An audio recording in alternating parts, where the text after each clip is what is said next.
Hey everybody, this is Rydo and we're back to another live stream of Yu-Gi-Oh! Master Duel and video game news. Today is Monday, July 31st.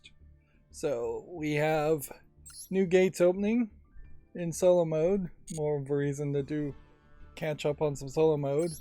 And then a survey here that would give us 10 legacy points, which I guess that would be boring to do at the moment, so let's not wreck the beginning of the stream by doing the survey. So yeah, end of the month seems to have already rolled over for the Japanese time zone, so we have 30 days here on daily quests, none of which so far are playing solo mode, thank goodness. We have our login day. I'm consistently failing to actually log in every single day on Yu-Gi-Oh! That being said, I guess with my other game ending, Destiny Child ending in September, there's more reason certainly to play every day on Yu-Gi-Oh! Unless I can find a different game, which I'm not sure I really am going to find anything like Destiny Child as a anime waifu collectathon gacha game. And then we have these lifetime missions that we're still just incredibly slowly making progress on. Which, yeah, there's nothing really to say there. Let's see, now that they've moved the recommendation, added this recommended part in the shop, that means you're going to have to just scroll down to these bonus packs here and open this up here. Now, weirdly, it does seem to me like they have undone the programming, so maybe that was just a bug all along, but for a while there it was opening more than 10 packs when you click the button. It would open 12, 20, 100, whatever you had. It would just open all the packs you possibly could open, whereas I like the idea of holding back 10 packs of these legacy card packs. Not that there's a lot of interesting cards or important cards that you could actually play in the legacy draw pool, but for a streamer it certainly makes sense to just open 10 packs and show off the cards that we're getting. The opening animation still not really much of anything. This is an interesting picture in that it's basically just a regular animal fighting other regular animals. Very out of line compared to the way the crazy animations go in modern Yu-Gi-Oh cards. Here you get a little bit crazier, like giant robot, wooden, stone robot creatures or golem creatures fighting each other. But all these art styles definitely are a lot older. This feels a little bit newer of a card because it's got tuner monsters. But even at that's a pretty old card, whereas this is probably first generation card here as far as this character. And yeah, the style has drastically changed. If we were to go back, say, to this and look at the featured cards, you increasingly have just more detail and more color, and to the point where it's hard to even see that this is a dragon twisting in on itself. And specifically, you get colorful robot type characters way more often, or you get more anime-esque samurai characters, or you get monster characters. And even at that, I would say the art style for Yu-Gi-Oh cards is still like a generation or two behind what you kind of would see animated in Japan in any other way. It's kind of like the difference between Pokemon, first generation Pokemon like Pikachu, and the current generation of Pokemon, which have just gotten wilder and crazier. there's been quite a bit of evolution in just the creative artistic depictions. So this event ended. I played off screen and I made it to this point to get this DD ghost mate crystal, cat crystal, and an ember, and I got 50 gems on top of that. But clearly I did not get to this 200 gems, nor did I get to this 300 gems, or any further than that.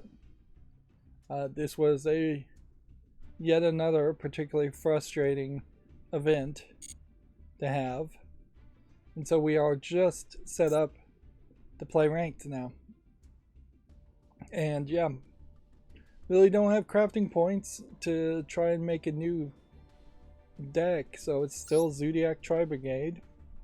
On top of that, today's going to be an interesting experiment in that I could not launch Twitter, now rebranding everything as X, at all. So, like, something about some plugin I have is stopping Twitter from opening.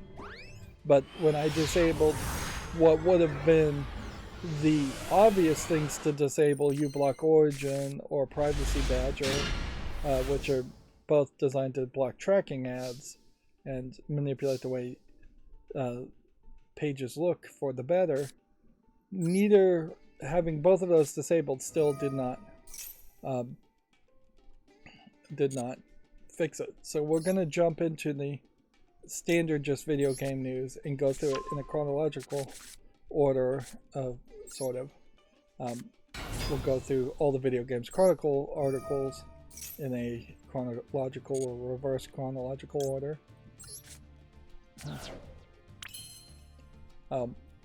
Instead of picking out stories that really interest me, which I can't off the top of my head think of any stories that really interested me over the weekend.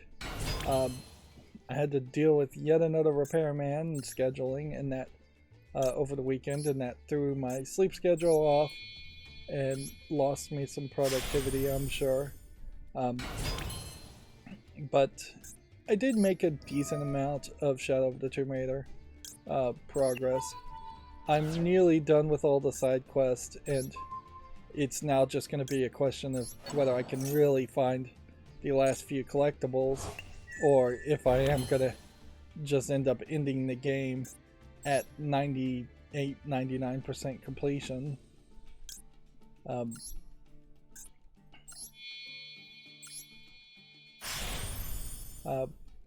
Which at some level I kind of don't care if I were to end the game at 98% completion of all the collectibles.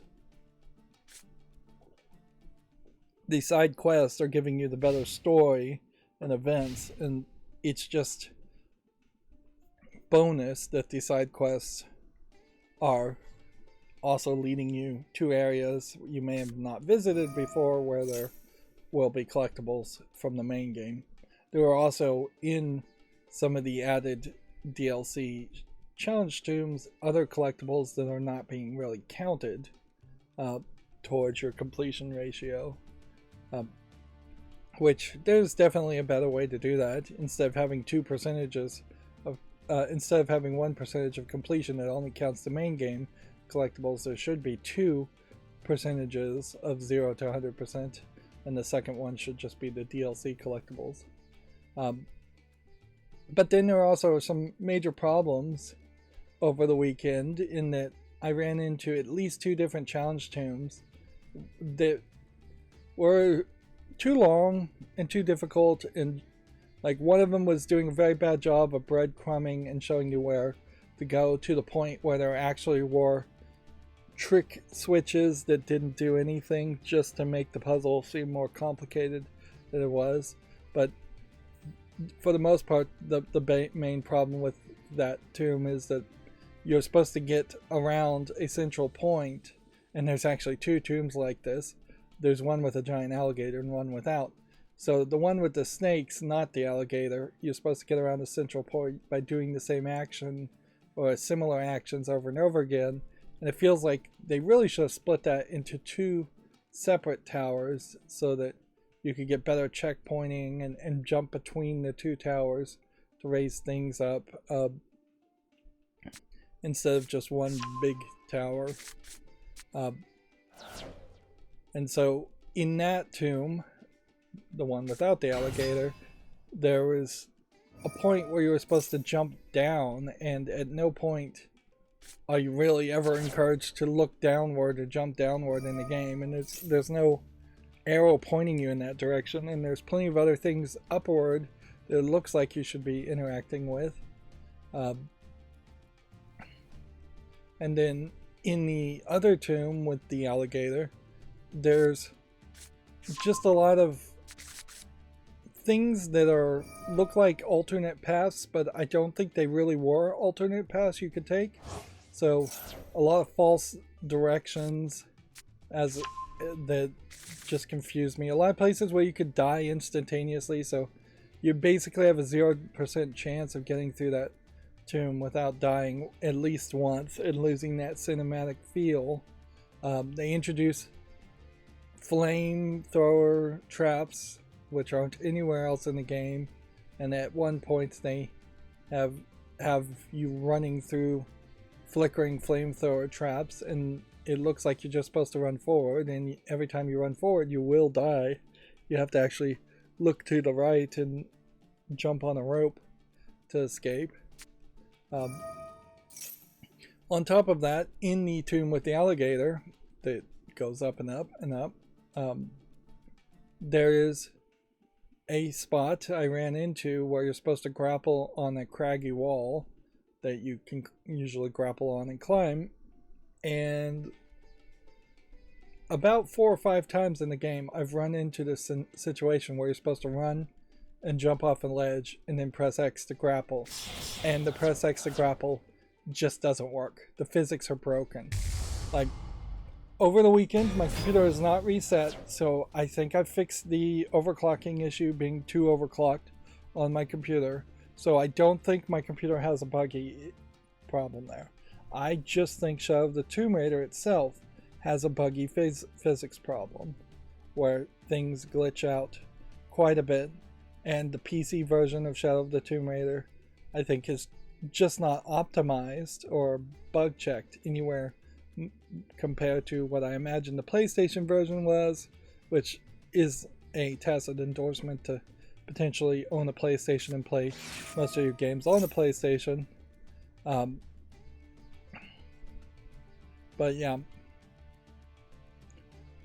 I imagine the PlayStation version is the best version of Shadow of the Tomb Raider, with the Xbox version being a close second, and then the PC version is an afterthought, just because Square Enix is involved.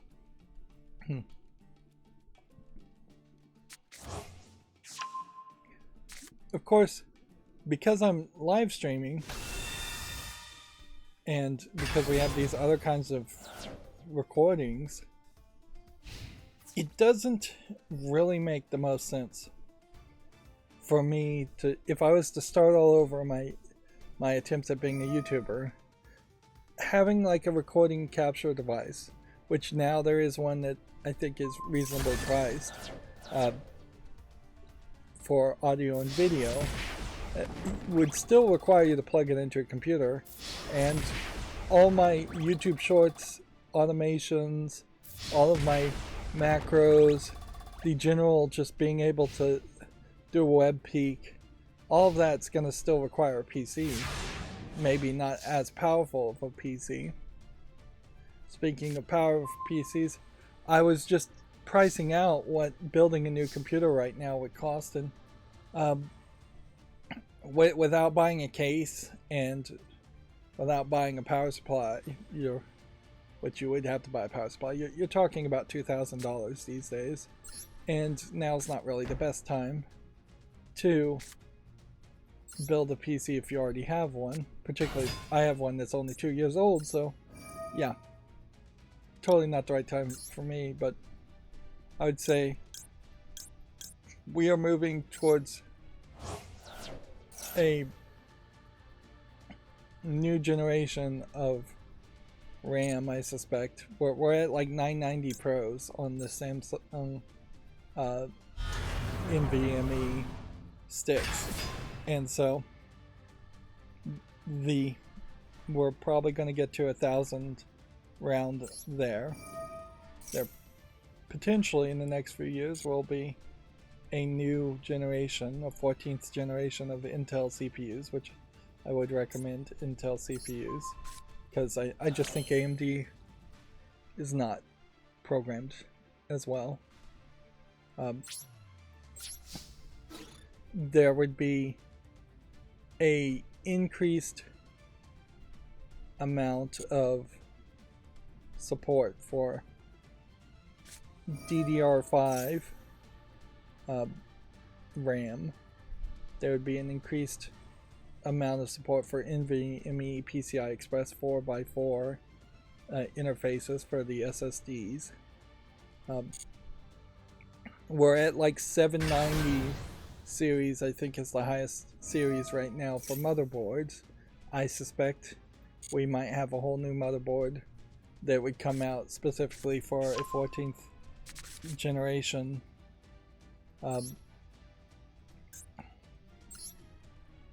Intel CPU.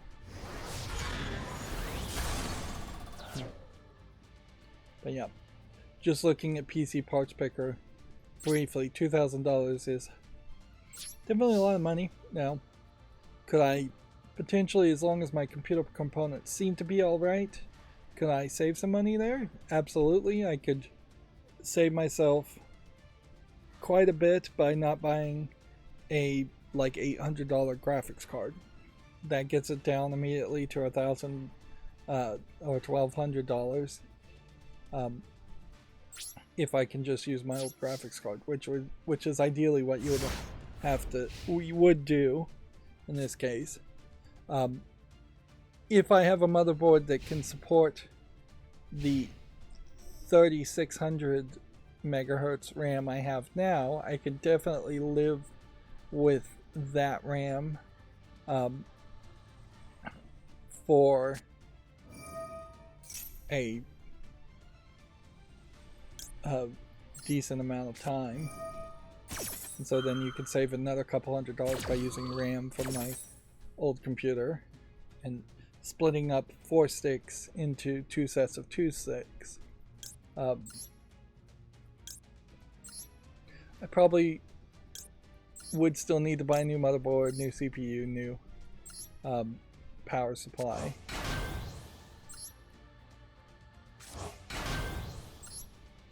But I would want to keep the case that I'm already using, because I kind of like this case.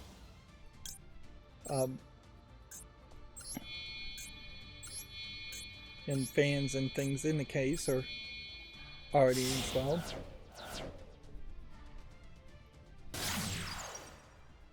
So yeah, you can definitely do partial upgrades and get it down to closer to $1,000, and you're still getting a very powerful style CPU computer. Particularly in my case, since even 4 years from now, even 6 years from now, even 8 years from now, I still don't really think internet service providers in my area, in the United States in general, are going to give you massive amounts of upload. So without that massive amount of upload, and frankly I don't know if YouTube even would really allow you to have that much of an upload, but at that you're not really pushing towards 2K. If I was trying to actually target 2K on the new PC build, instead of having 3 monitors that are at 1080p, which is almost 2K in itself, 4 monitors at 1080p would technically be like 2K, sort of. But yeah, if I was going to try to have 2K on one monitor and then several other monitors at 1080p, that would be a lot more expensive, and that would take a lot more hard drive space.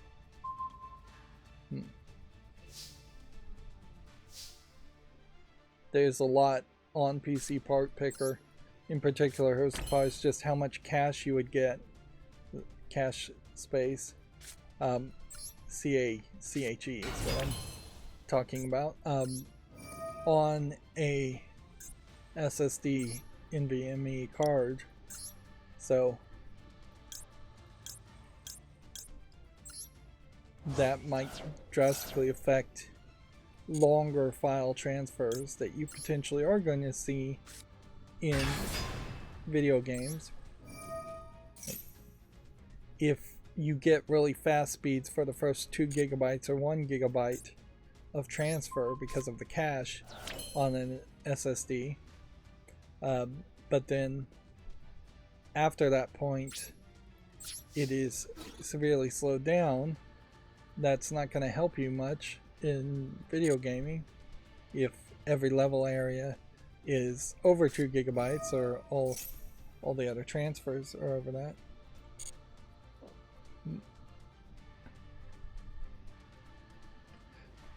There's also, I suppose, some weirdness to wrap up this conversation. In it, because of the pandemic, there hasn't been as many sales or as much new technology prompted.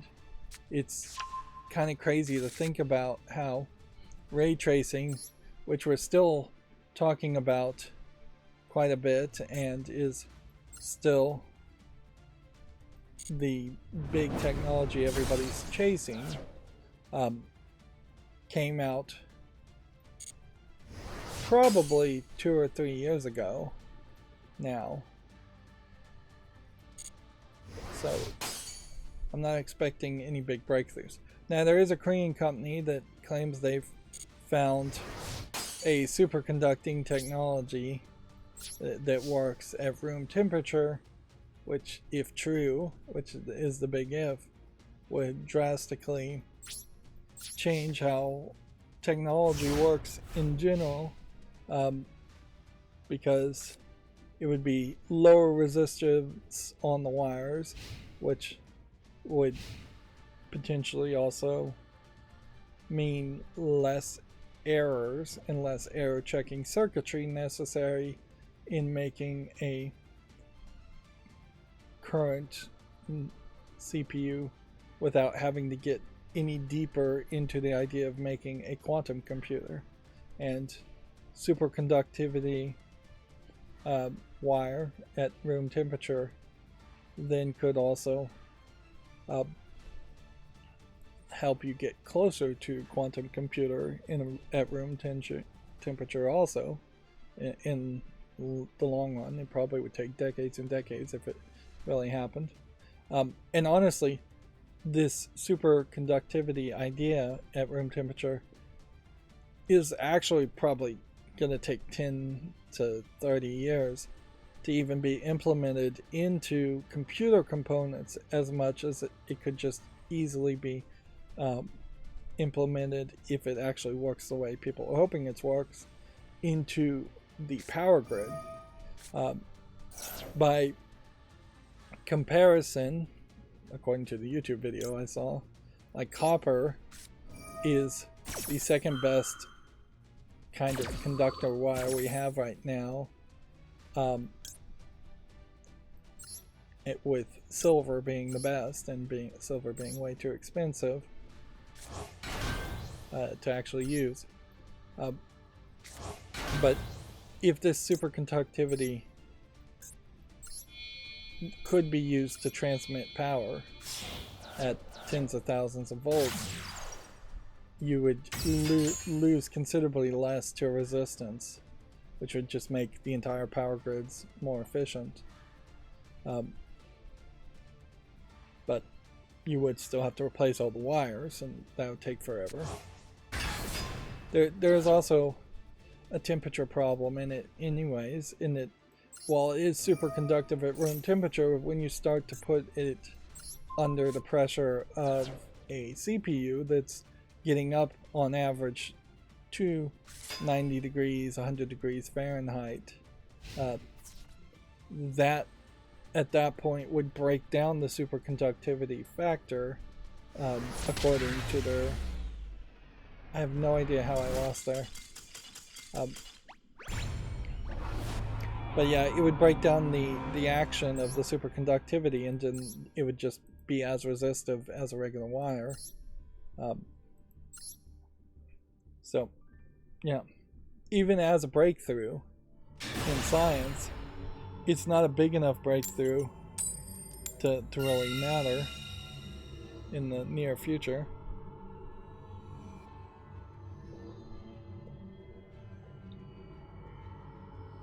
The bigger news I saw was that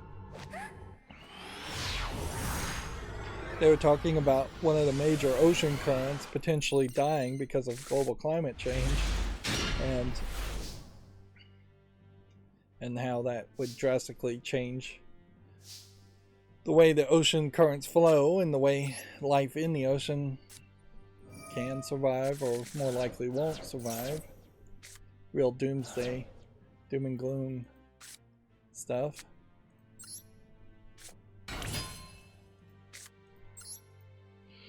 Otherwise, over the weekend, for the accountability section, I watched the rest of Good Omens 2, Season 2. It ends on, I think, too much of a cliffhanger. And it would be kind of really sad if Season 2 was the last season for Good Omens and there wasn't something more on it. The entire season, I think, does a much better job of not having kid actors and not having too many characters overall. Particularly since the main characters you're dealing with in Season 2 are just the same characters that were in Season 1, or some of the same characters. But in comparison, in the first season of Good Omens, you have the wrong child, who they thought was the Antichrist. Then you have the right child, who's the Antichrist, and his 4 friends, and a dog. Then you have the Witchfinder, and the young Witchfinder and the old Witchfinder, and the old Witchfinder's potential girlfriend. And then you have the, I guess, witch lady, who is the girlfriend for the young Witchfinder. So there's a lot of romances going on in Good Omens overall. There's now, with the second season, at least 4 romances being kind of awkwardly shown and talked about.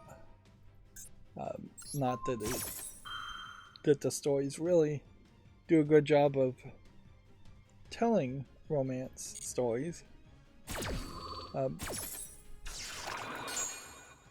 which I think is probably a major criticism you can make, particularly on Season 2, is that it's not telling a romantic story like a Shakespearean romance or Jane Austen romance. They even make a direct comparison there. It's definitely not doing a Jane Austen Pride and Prejudice type story. It's doing a realistic relationship type story.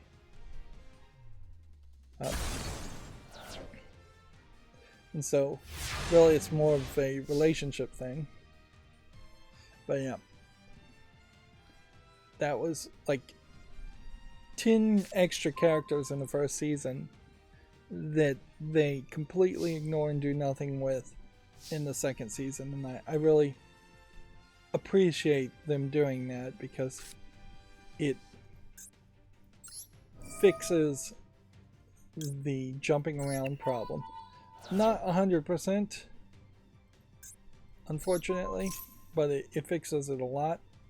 In the second season, the jumping around is done much more as flashbacks to the past with the main two protagonists, the angel and devil characters in Good Omens season 2.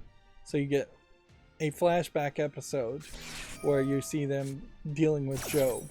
And so in that one episode they show Job and Job's wife and Job's 3 kids, and they're funny little characters that show up only for that one episode. You can deal with them for the time they're there. You can see very easily that they are background characters and they don't matter. Unlike the kids in the extra characters in the first season that keep coming back episode after episode after episode. And then there's another flashback spot where they bring back some Nazis as zombies in a flashback. And again, they're just like comedic relief type characters for how pathetic and silly they are.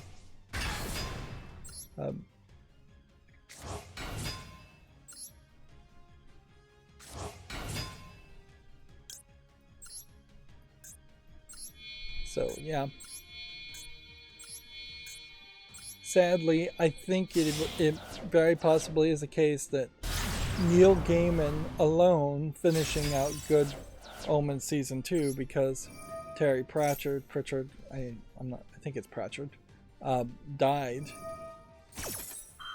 may have streamlined the TV series to be a better TV series compared to a book series, which I think would have more room to go in different directions. Although notably Neil Gaiman himself, in like the Sandman series, did have entire comics that would introduce new characters, and there were characters all over the place. But seems like on his own he streamlined it more. It does definitely feel more like a comic book story now, whereas the first season felt more like a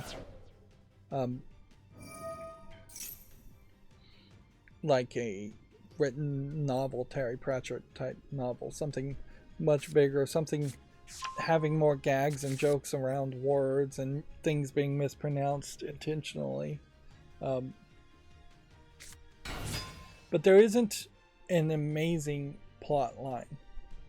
Like the overall goal as it's introduced and the reveal as to why that is the overall goal from the first episode all the way to the last episode is fairly weak. There's not a big mystery that's followed up on. It seems like at one point there would be some mystery that they were following up and researching, but not really. It just kind of doesn't go anywhere, and the big reveal kind of comes out of nowhere. It definitely makes season 2 feel like it should be the middle story in a much longer running series than, and I hope Amazon Prime, having nothing else that they're really funding the development on, will continue to fund the development on more seasons of Good Omens, and hopefully Neil Gaiman doesn't kick the bucket before he finishes the story. I guess if you were to compare it to the Sandman story, it would kind of make some sense that Good Omens could go on for many seasons, because Sandman is pretty long. Contrasting that, the Sandman depiction on Netflix is actually, ironically, too short for what it really should be, but I think they're going to get away with shortening it up the story and tightening the story up.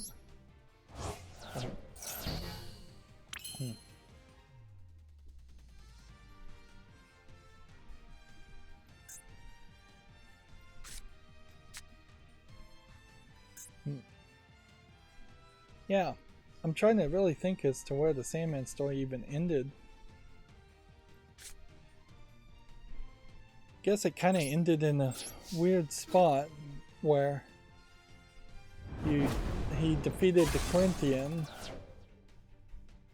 and that leaves enough for at least one more season where he would continue the rest of his narrative.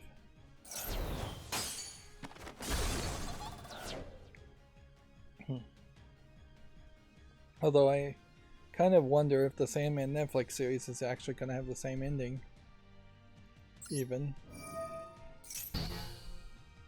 Of course, that show and all shows are inherently at risk of just being canceled due to the strike and the management not really wanting to negotiate with the Writers Guild and the Screen Actors Guild that are on strike. So, yeah. Entertainment may be dying. But yeah, after watching Good Omens 2, I'm kind of struggling to find anything new to watch. Which, yeah. That definitely sucks. Of course, I should also be making content instead. I'm fairly certain I am like watching What We Do in the Shadows and Futurama. Second episode of Futurama on Hulu was alright, but really just a sappy throwback to a reference made 20 years ago. Probably.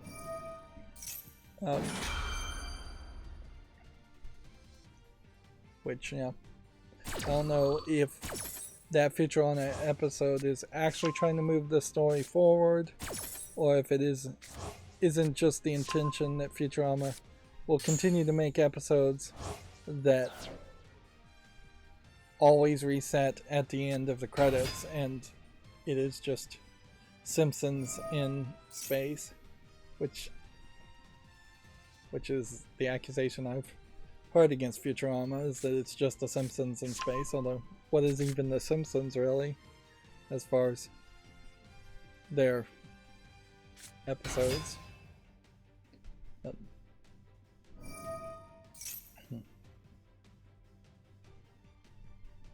At some point, for the multiple times Futurama has been cancelled, it would make sense for them to have come back with a second generation of characters in Futurama.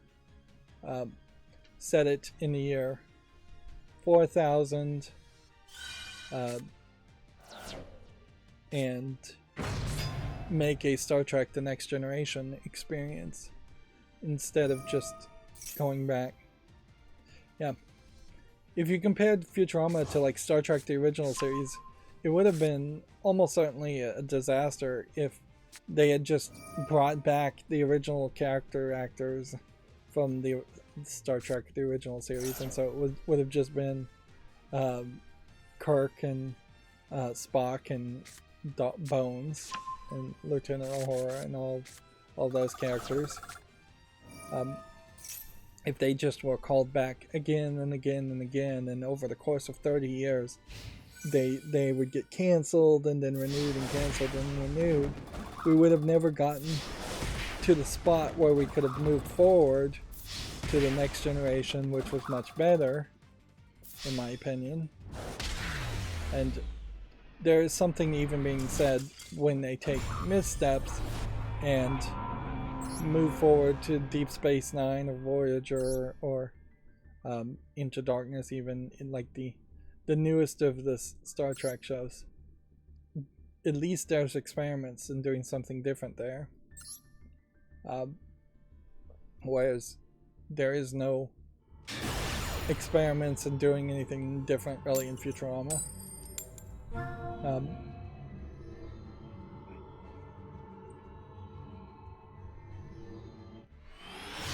I think that in part is also why I'm enjoying playing the Star Trek Lower Decks cell phone game. I wish I could actually watch the show, but I'm not willing to pay for Paramount Plus or whatever to actually see it. But yeah, by making references and yet moving forward with a new group of characters in Lower Decks, they're kind of getting the best of both worlds. Anyways, I'm supposed to be talking about video games though, and mostly I'm just rambling about how much I've added to downtime and how I'm watching streaming services in between these long 2.5 hour recordings of Shadow of the Tomb Raider, because Shadow of the Tomb Raider is buggy and boring, and there just straight up is not anything interesting to say about Shadow of the Tomb Raider. I definitely am going to have to think long and hard about whether I would want to play the next Tomb Raider game. One thing particularly about Shadow of the Tomb Raider that stands out is just how unacrobatic the game is. There's no Assassin's Creed climbing on walls and jumping anywhere you want to go, or jumping off rooftops or anything like that.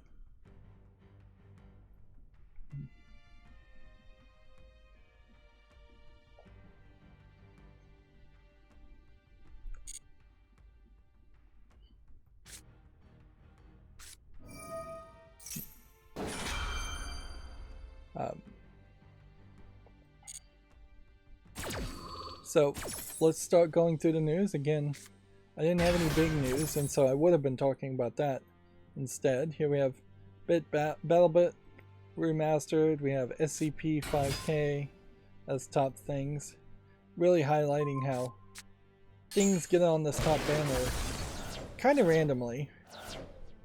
Like, some of these clearly are just being heavily played by people, like the Elder Scrolls Online.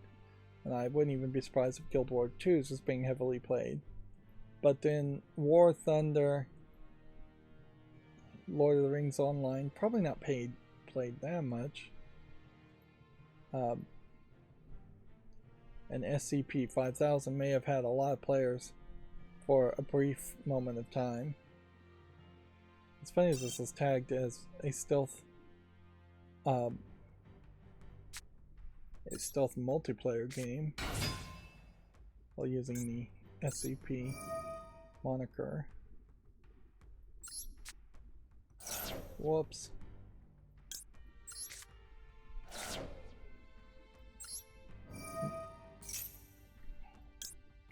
I shouldn't have summoned that guy. I should have activated his ability in the hand.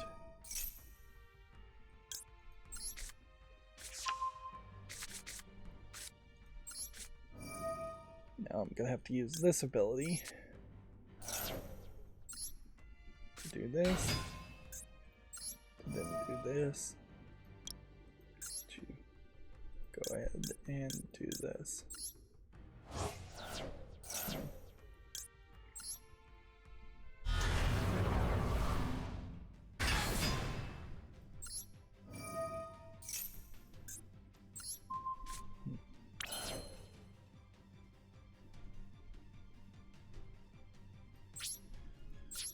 That's probably the best we can do, so we may get our first victory for today. We are playing ranked, so we do want to see victories. As far as the Steam front page, there is also something worth pointing out here, in that at this point there should be a game listed, and I guess it isn't highlighted anymore. It must have only been highlighted as a special offer for one day. The game was promoted seemingly at mostly random by Valve, although maybe Valve got some money, extra money to promote on the front page. It would make a lot of sense that Valve probably should charge to have a featured section here, and featured special offers here, and so you don't see a lot of low effort asset flip games potentially showing up by algorithm. But yeah, let's see if I can even see the new game I'm trying to point out. Let's see.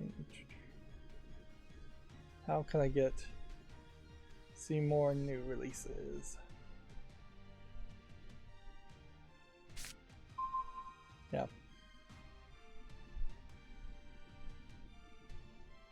It's gonna be kind of impossible. So I can't even find the game.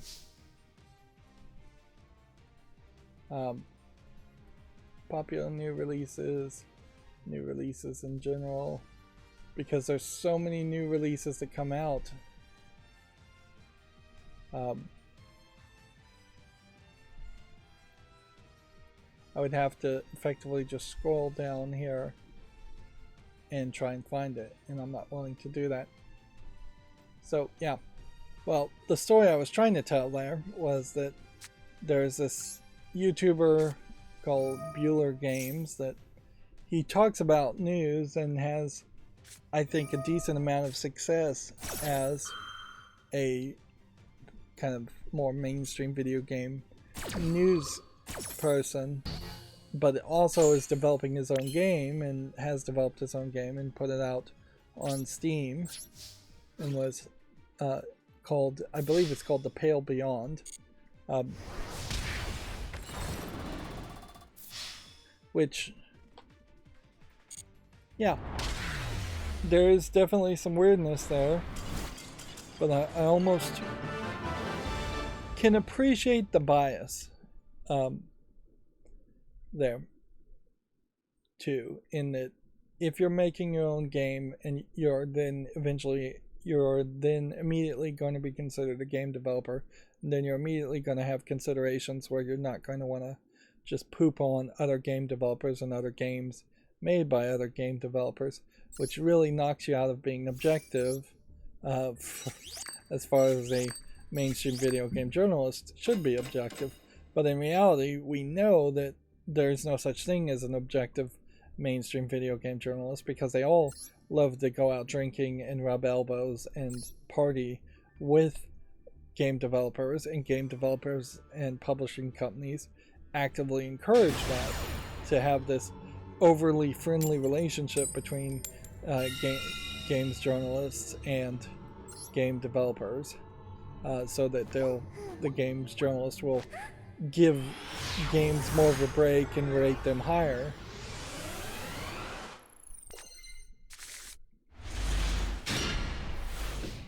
But yeah, he is somebody I follow. Now, noticeably on Bueller News, though, at one point he had a whole second person, so it was a two-man kind of shot over the shoulder shot style podcast face cam style news presentation, and the second person has most recently disappeared, so it's back to being just one person, which, in all fairness, I never really liked the second person anyways.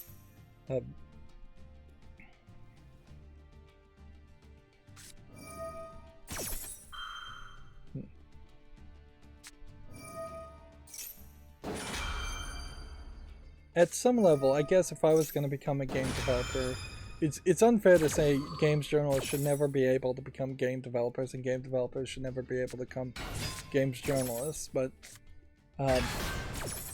if I was going to develop a game, I think I would have to bow out on trying to be a games journalist, or as much as I am trying to be a games journalist.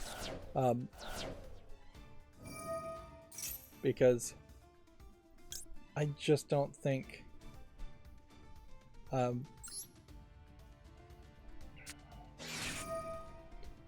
don't think you can possibly maintain the tone you should make that way. And I wouldn't blame somebody for accusing people like Bueller News of being overly pro-consumer and overly harsh on games in its original instance, just to build credibility to then betray that credibility to promote and shill their own game.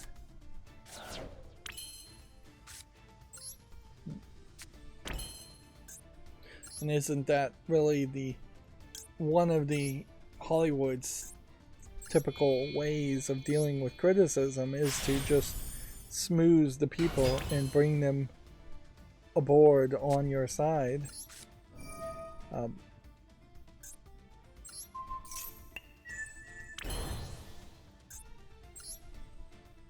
Get them to feel like they're friends with you.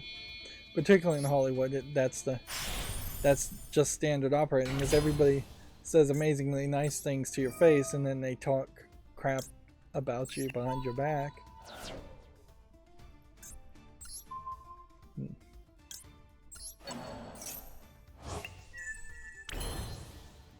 I wouldn't be surprised if game development isn't fairly similar to that.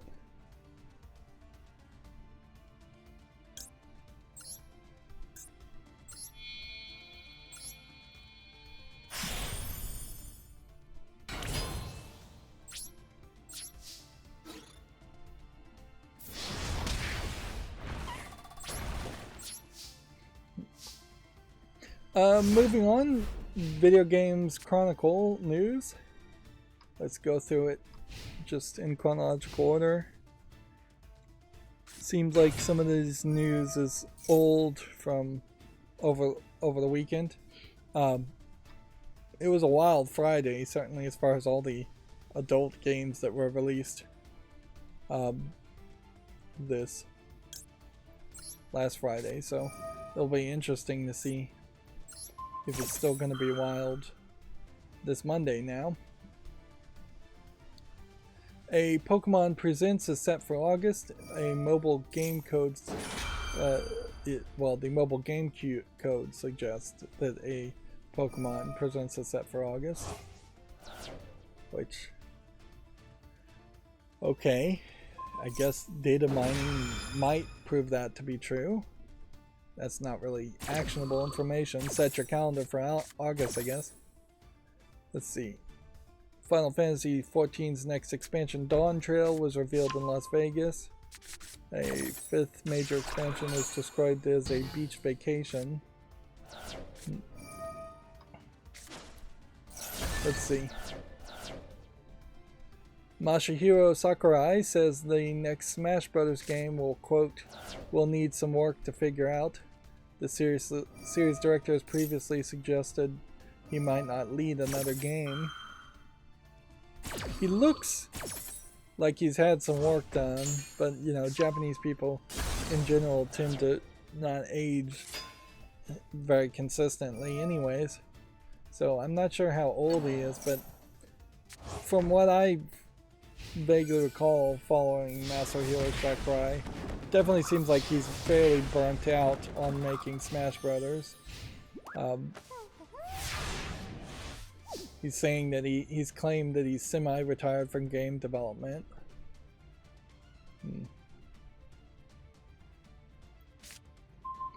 I'm not sure I really believe that Smash Brothers pivots on the actions of a single person, per se, so I guess I screwed up here somewhere.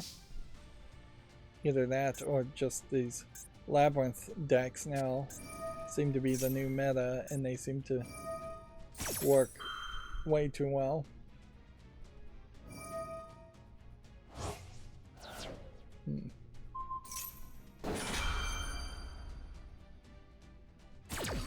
Let's see. Here's some references. He has a punishing work-life balance, many times in the past claiming he would use an IV drip and go to work like normal during the development of Ultimate to avoid taking time off. In 2020 he said that he passed out during a trip to the gym because he was tired and dehydrated.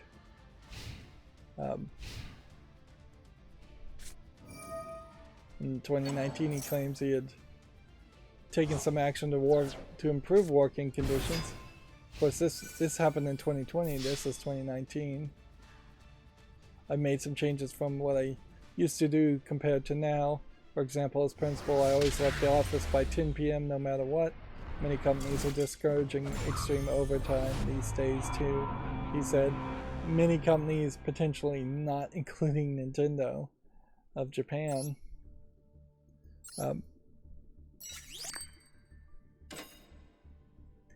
We definitely have seen other companies struggle to make Smash Brothers clones, but I've always taken it as a case that the other companies have struggled to make Smash Brothers clones because they don't have enough characters to make it interesting.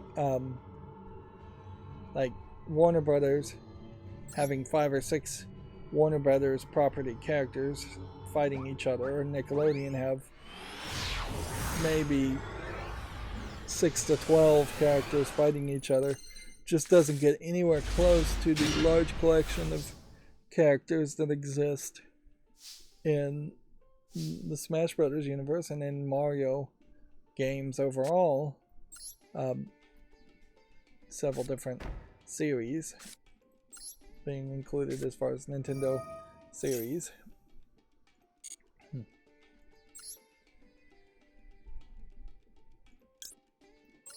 So I think it would make a lot more sense if you're going to make a Smash Brothers clone to try to just have a whole new set of characters and an animator who can just draw a whole new group of characters and try to give them some backstory and personality like you would in a fighting game in general, but instead of having fighting game mechanics where each character has a lot of different moves, instead have very simplistic mechanics, move mechanics, with just a lot of different skins.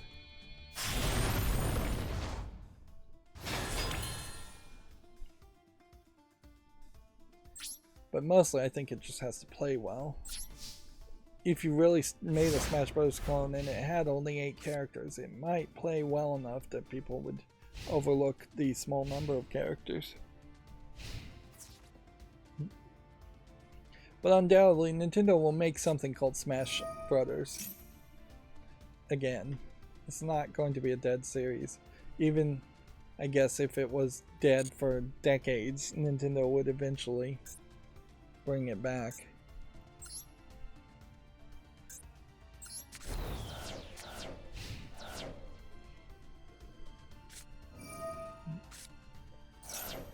Moving on, Video Games Chronicle says Jujutsu Kaisen collaboration is coming to Fortnite. This is very much an anime series that I don't know anything about, but I know that they are making a Jujutsu Kaisen game itself.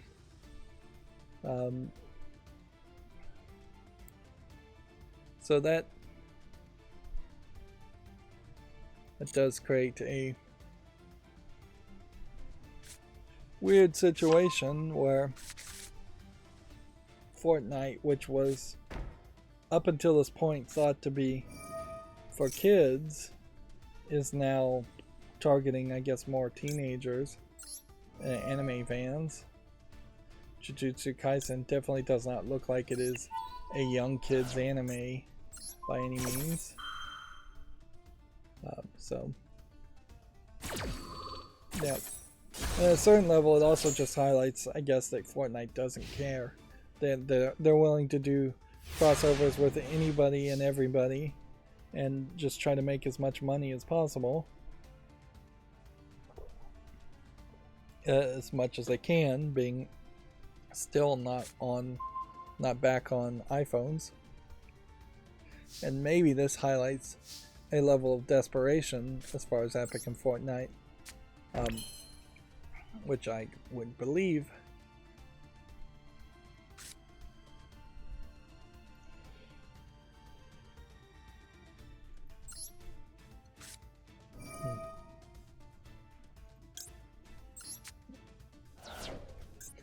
Part of what I was doing yesterday too was going through the Roku free pseudo live channels.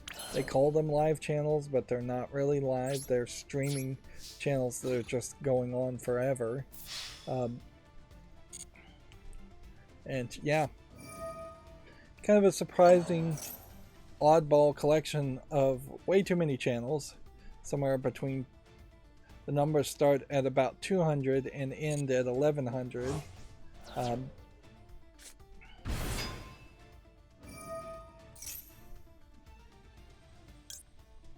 But yeah,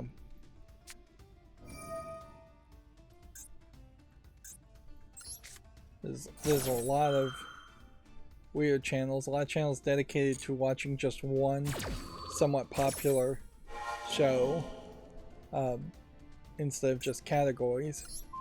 So if you always wanted to watch like Family Feud, there's potentially a Family Feud channel that's always there.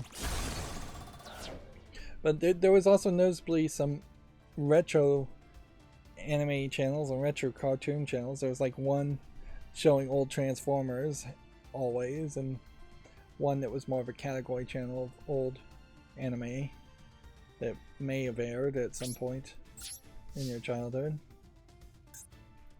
And it's a lot, certainly, to have to all sort through, but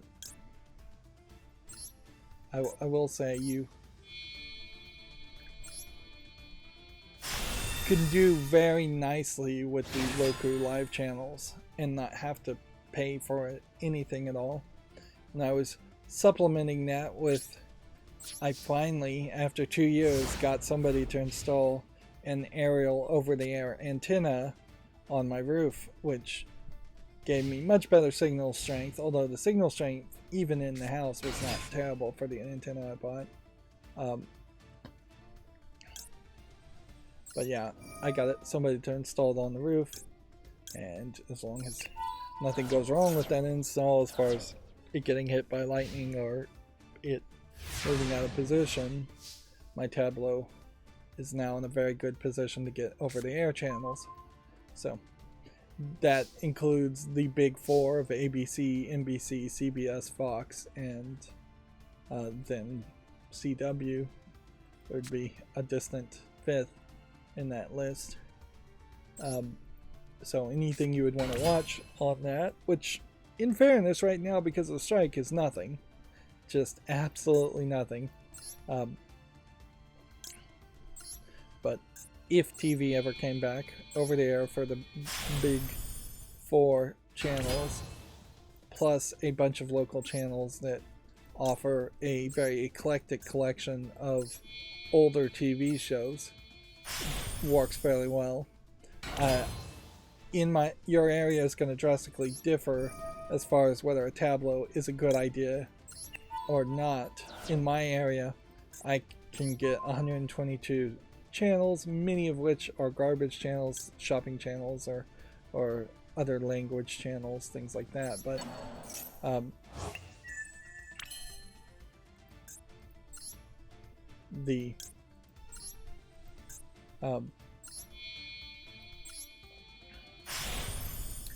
there is a decent collection there for free or almost free. You're effectively paying for $70 a year for channel guide information if you want to pay for that service. Otherwise, you don't actually have to pay for anything for the Tableau, and you could just use it like an old VCR instead of using it like a modern Netflix style DVR. But I think $70 a year is more than reasonable for channel guide information compared to what I pay for my Dish TV, which is $118 a month.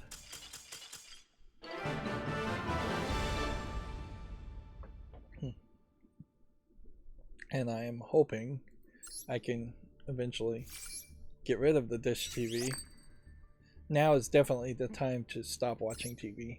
If ever there was a time in the middle of a strike, perfect time to stop watching TV in general, cut it off for, even if you're just going to lie to yourself and say, I'm just going to cut it off for a few months and then enable it again. Now is the perfect time for that. Now, the risk of going over the air is the initial investment. You have to buy an antenna that's going to probably be a decent antenna. Is probably going to be like $200, and then the tablet is going to be probably $200. An amplifier is probably recommended too, which let's put that in the $200 price tag of the antenna. Because actually I think the antennas might be a little bit cheaper.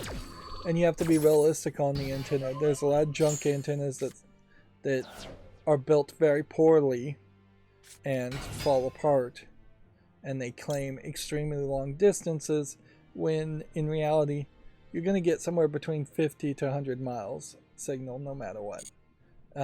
Anything above 100 is just almost an impossibility, because you'd have to stick it on a pole so high up to get above the horizon and the buildings that it's not practical.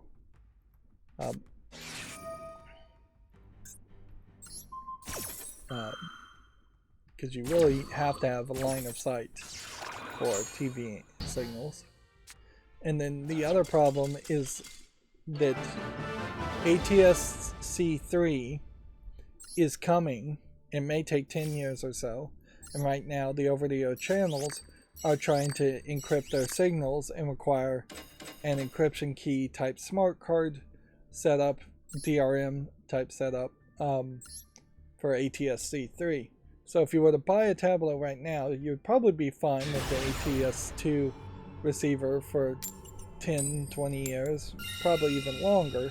But there is that small danger that you buy something 4 or 5 years down the line and then it's not really usable, or you're losing access to channels. If the DRM on ATSC3 is really allowed by the FTC or FCC, I guess it's the FCC, if the FCC doesn't tell them to stop that and not do it, what you are encouraged right now to write the FCC and tell them that you don't want DRM on over-the-air channels.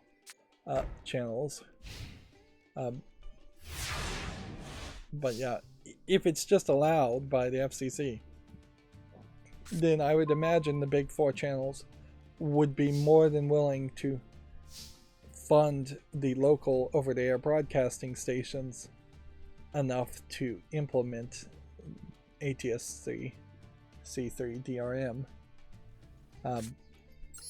So potentially you would lose the big 4, ABC, NBC, CBS, and Fox.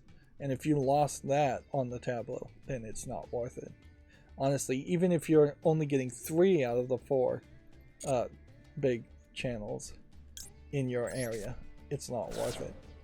And that not only has to do with your area as far as distance from the towers, it also has to do with just directions of the towers.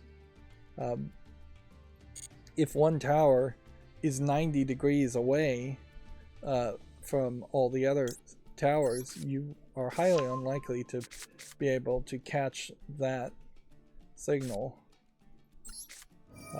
You potentially would have to try and figure out how to do 2 antennas at that point, or a rotating antenna on a motor, which that complicates everything even more.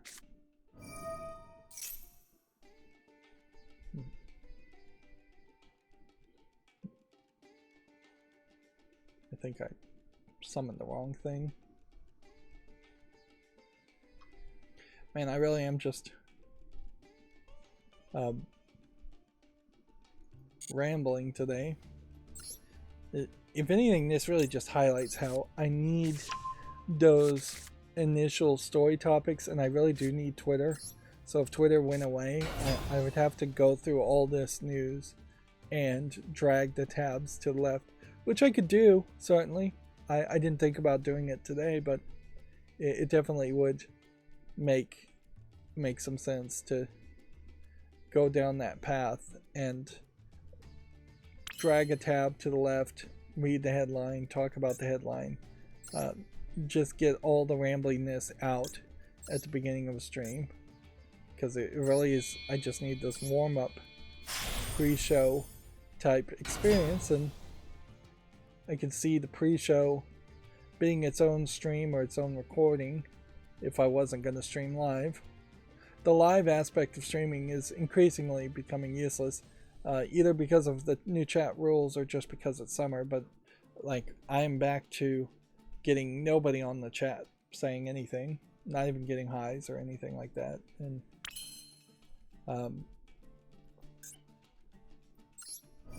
that sucks. And if anything, that also just highlights that if I get to that low level where I could get like subscriptions and subscribers, doesn't seem like there would be enough interest or enough people in general to actually subscribe to small YouTubers channels, or my channel in particular. And maybe I could do like subscriber only chat or something, but I don't think I really would want to do that.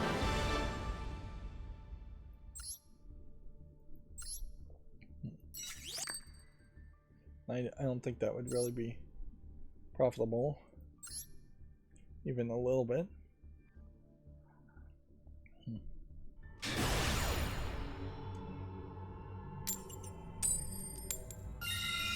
I think inherently I would have to do some major mental gymnastics to do a subscriber only chat option in the first place, because that then gets away from the idea of super chat, paying for your speech to be elevated, which at some point that is still just paying to have other people censored, and I don't know if there's a way you can really even disable super chat comments once it unlocks as a feature.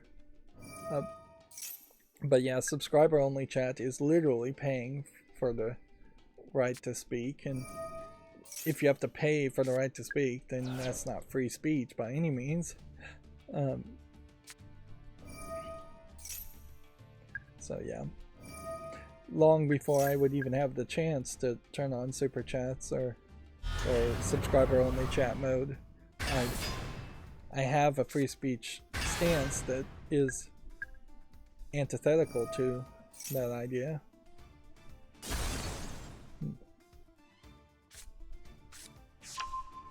And yeah, my chat and YouTube's chat isn't 100% free speech anyways. There's clearly rules I'm imposing, and there are rules that YouTube are imposing. So it's not 100% public forum. You can post anything you want.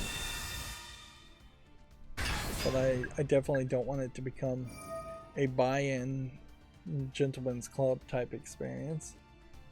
Although I could also see, if I became super successful and the chat was just streaming away like crazy, that you run into that problem that all YouTubers that are big run into, where they just can't even pay somebody else to read the chat posts. There's so many of them. It's a shame that there isn't a upvote downvote option on chat comments, where people could say, hey, here's a comment that I'd like to see the answer to also, instead of just repeating it. Moving on, Video Games Chronicle says that the Mercury Stream CEO talks Metroid Dread success and allegations of chaotic production. Metroid Dread is the best selling game in the franchise history.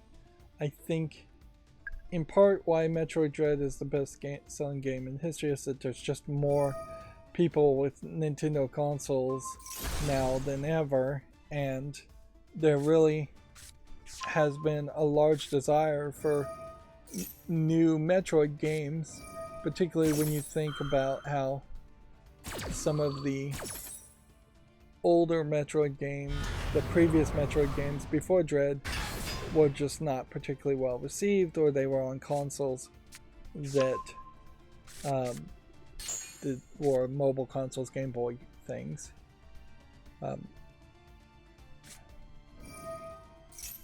Other M, I think, is the last game before the Metroid series, Metroid Dread game.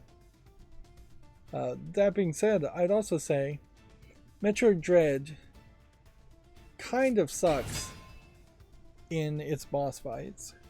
Pretty bad. It's way too difficult. They had to add an easier mode, and that was the first game I've had to play in a very long time where I've had to abandon like half a day's worth of gameplay to start over on an easier mode, because you can't just turn down the difficulty. And it never fixes that. Even if you've unlocked every single collectible in the game, every super missile, everything, every gun, the last boss fight with its 3 phases is incredibly difficult. And yeah, the fact that there's hardcore modes and even harder modes after the normal mode that you start in before they added the downloaded updated easy mode is crazy. The Dread concept as a concept doesn't work very well with Samus Aran, because it personalizes, puts her in this situation where she's actually afraid and she isn't the badass space bounty hunter anymore. She's struggling to just survive against these almost completely invincible enemies. And when you start to take out, if you were to cut out all the Dread sections of Metroid Dread, you have a fairly small Metroid game that's not really doing much.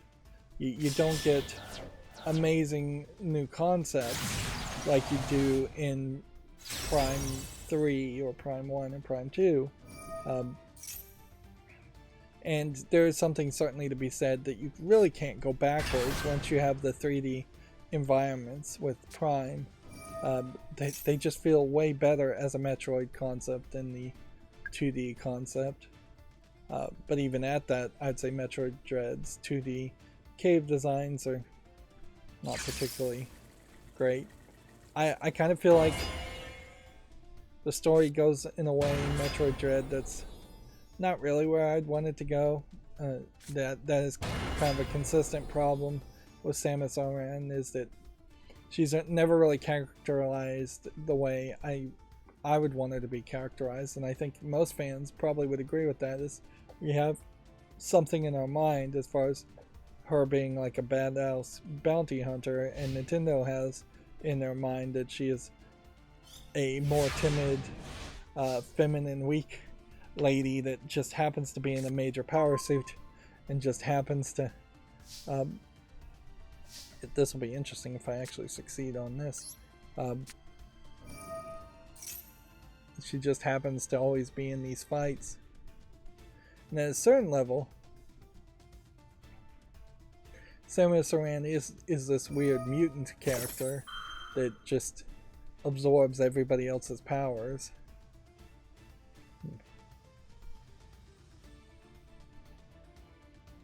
And they kind of don't do too much with that either, as an idea.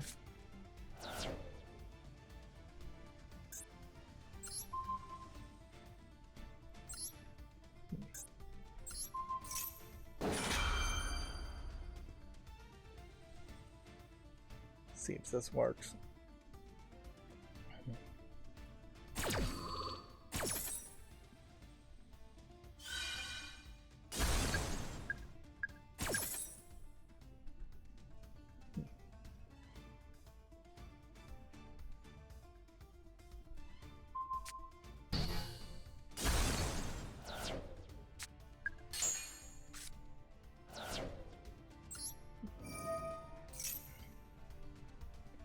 See if he can counter. Seems like he can. So this is a counter and a counter and a counter. It's all just about countering things. Probably should have started with this first. See if he can counter something more.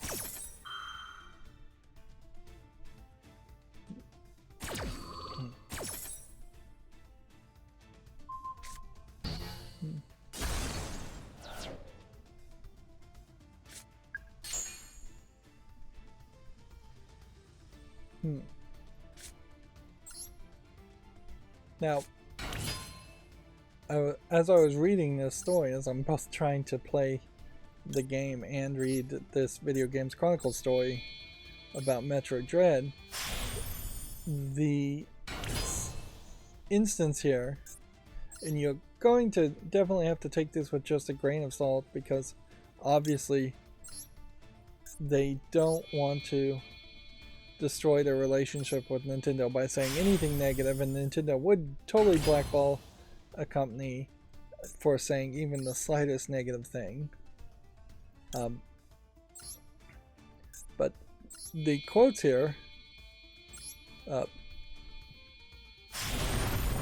"We had an excellent understanding of each other. It's fair to say that over time we became friends, and they are super talented, super hardworking people. They have a work ethic that is unbeatable, and they're open to accepting new ideas and trying them." Which, if anything, maybe that's all a lie, and you've just named all the things they aren't, which that is a possibility, certainly. But you have to take it really on face value in that he's being honest. The second paragraph, or second quote here, even though they didn't close the first quote, says, "We are very hungry. We were also very hungry for leaving our own mark on the franchise. We never ceased to suggest and propose ideas. Many of them ended up in the final product.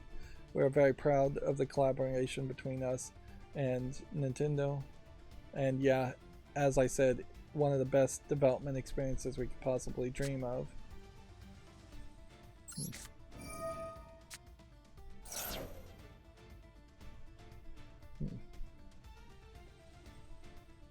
Last chance here. And actually, probably have ruined it.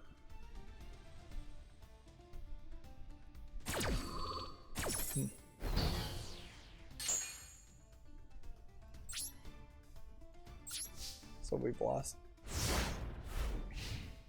So yeah, in 2021 it was alleged that development of the game was chaotic. However, in response to this, Alvarez pointed out to the game's success as a rebuttal. So this is a Video Games Chronicle article bringing up a rumor that has already been denied by Mercury Stream's CEO in an interview that doesn't really mention this chaotic rumor. Development in general is chaotic, so I don't know how chaotic would actually have to be for it to the regular chaos that you would run into developing a regular game. Last bit of mention here is the Metroid series historically struggled to sell well compared to Nintendo's other first-party franchises, but Dread was also supported by a strong marketing campaign, including prominent TV advertisements. And yeah, Nintendo has just never really advertised Metroid games. And what would be more helpful, particularly, is to get a breakdown of how well Metroid Dread sold in Japan, because that would be the metric that Nintendo of Japan would actually listen to, and I think it did sell fairly well. That being said, it is also worth pointing out that Metroid Dread finishes the entire story, or pretty much tries to wrap up the entire story of the Metroid series in a way that it would just be really hard to make a new Metroid game without doing a soft reboot, and really there should just be a soft reboot of the whole series. There is really no Metroids in Metroid Dread at all. Instead, you're dealing with Proton X or Species X, a mimic creature that can absorb and look like other kinds of creatures.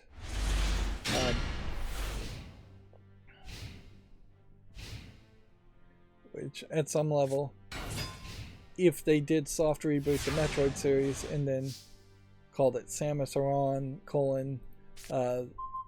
Space Adventurer 1 or Samus Aran 1 or Samus 1, that might be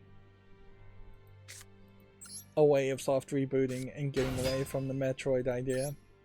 Even in the first game, while you do fight Metroids, you don't fight them so heavily that it makes sense for them to be the actual main character of the title. And you're fighting Mother Brain and other monsters. I definitely hope that we never see another game that plays like the boss fights play in Metroid Dread, though. I prefer no boss fights instead, if that's the only option.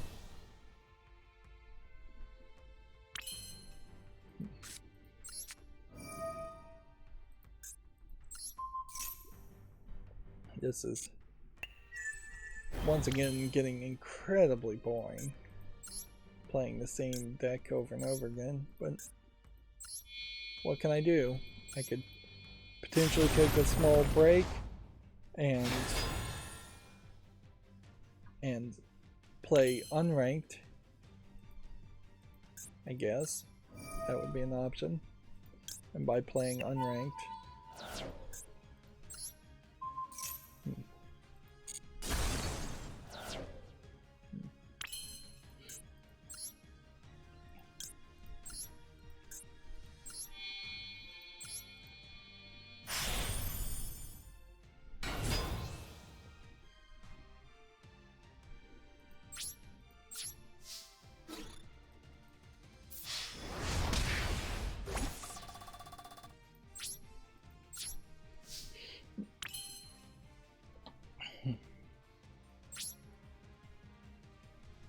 gotta remember to summon Zeus if we're gonna play this correctly. This should be the last game. We've already gone an hour and 30 minutes. That was actually too long. I should have stopped probably 2 or 3 games ago.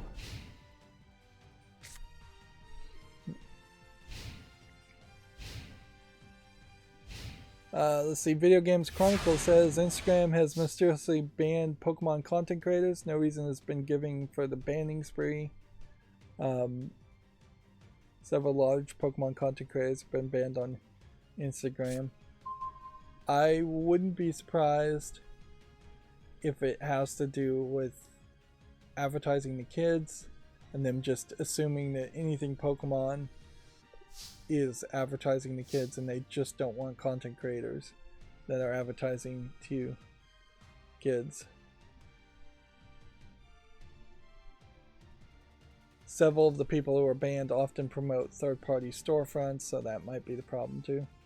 It might be something even as crazy as just the E with the accent over it.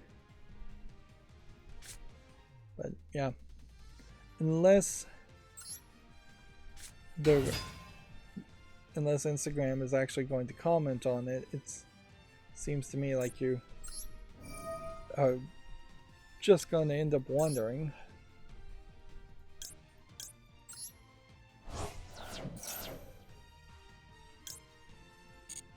I'd also say Pokemon content creators at this point are probably not that big of a deal. So it might just be fairly easy for them to ban content creators. Right.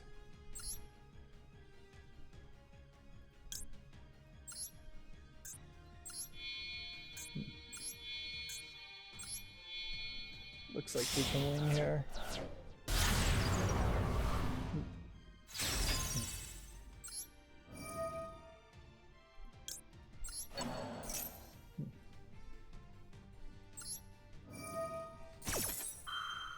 Activating a lot of things in the graveyard for no extra reason.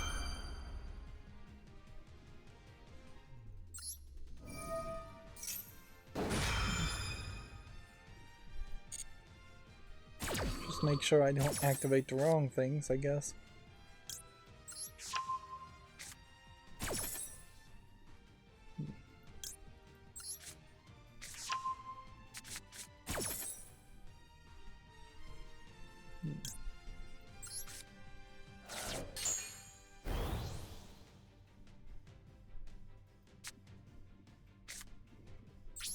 Let's go ahead and just win.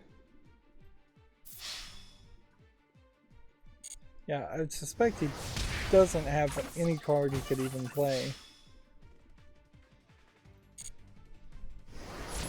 But weirdly, you would think it would be a tighter game if you absolutely knew there was no cards you could play from the hand.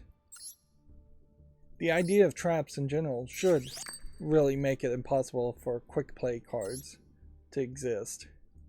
And I could see speeding up Yu-Gi-Oh! By banning quick play cards, or saying quick play cards must be set in this new version of Yu-Gi-Oh! Yeah, today was particularly a bad day to go extra, since once I had done the daily quest, that was going to be all there was to it.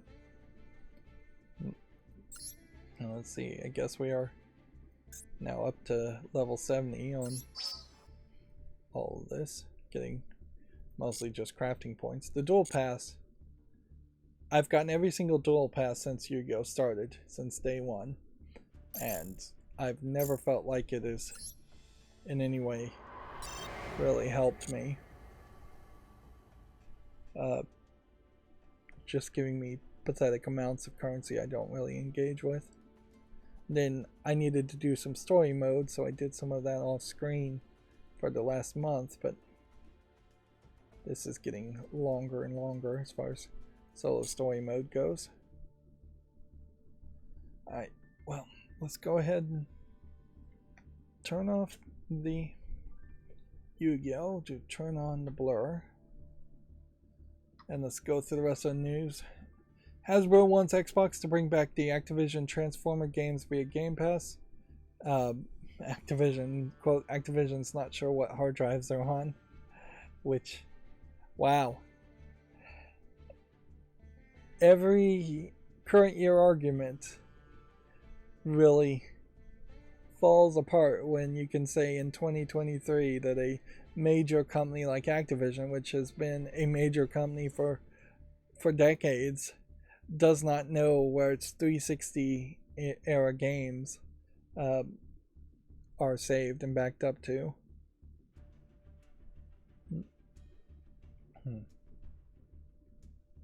But yeah, at a certain point, I guess it also probably falls on the shoulders of Microsoft themselves. Like, Microsoft would have been hosting the servers where you would have downloaded a 360 game if the 360 game was ever available for download. Maybe these games, these Transformer games, were disc only, but even at that, a final version, a gold copy of the disc, should be in a library in Microsoft's possession as much as it should be in the copy of Activision's. Although I guess the gold final version of the software is not the original source code, and it would make a lot more sense to have the original source code. We still have yet to get to the point where an old game can just be run through an artificial intelligence like upgrading system. Even on static images, movies, and TV, the cheap way to try and remaster things has worked incredibly terribly for major TV and movie production companies. So it definitely needs a team and a human touch. But I think Transformers is good enough, it's loved enough that even the fact that most Transformer games are mediocre at best and usually pretty bad wouldn't stop somebody from re-releasing the old games or making a collection of old games. We definitely are seeing a lot of collections of old games that aren't particularly great selling fairly well. The Ninja Turtles collection jumps to mind there. It's like a lot of those old Ninja Turtle games are not great games, but when they're all bundled together and there's at least one good game in there, that feels like a value add instead of it really just being a way to keep the price high, which is really what it is. Apparently, new spy shots of the Fallout TV show feature Vault Tech. An actress dressed as a raider also has been spotted. Weirdly, the spotlight here, this image is just of, I assume this is Fallout 4 game footage. Let's see. Can we get Twitter to actually load here? In this case, maybe Twitter would start working on my main feed. You can see here this is downloading incredibly slowly. And so either this is a problem with my computer, or a problem with my internet, or a problem with Twitter. And I would lean to suspecting that it's a problem with Twitter.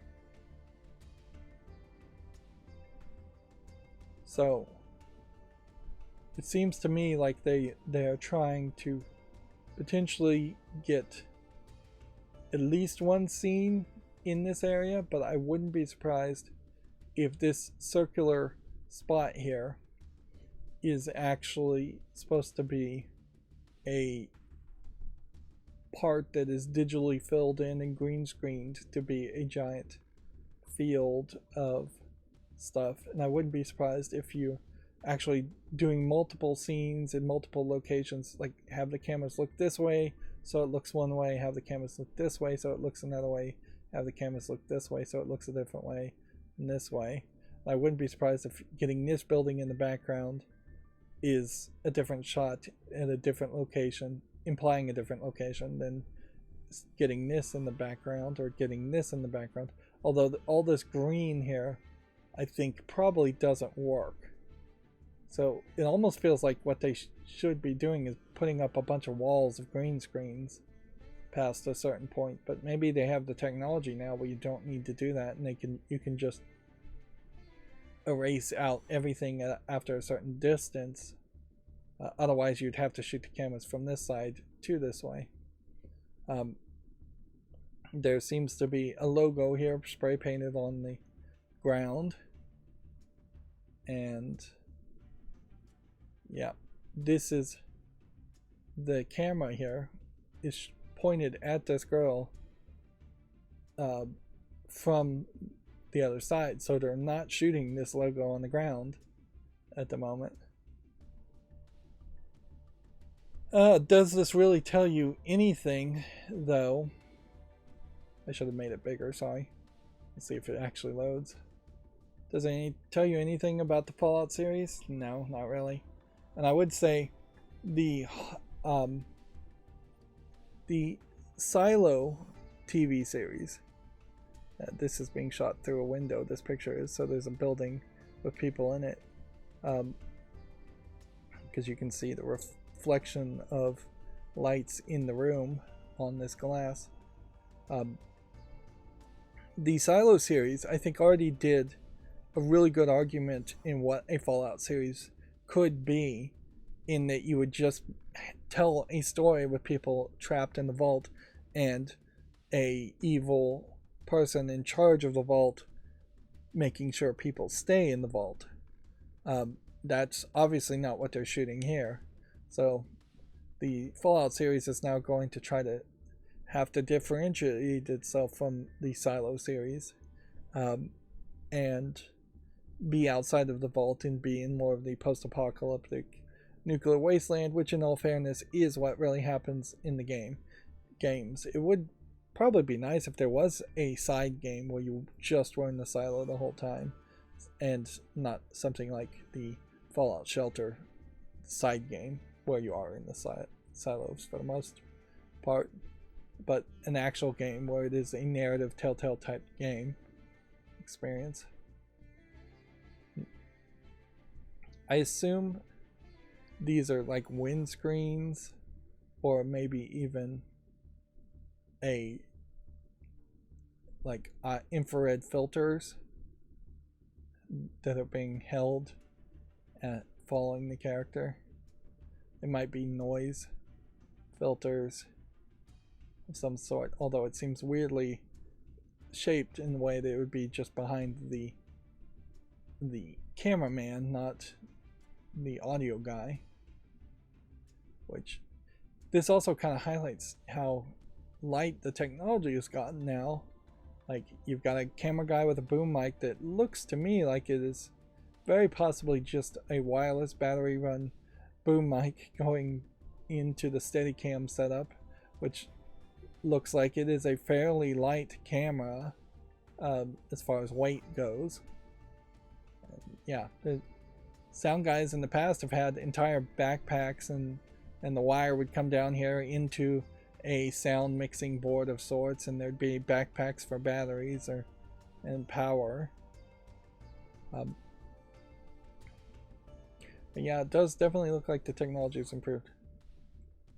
Yeah, I don't know if there's really too much though that you can take from it.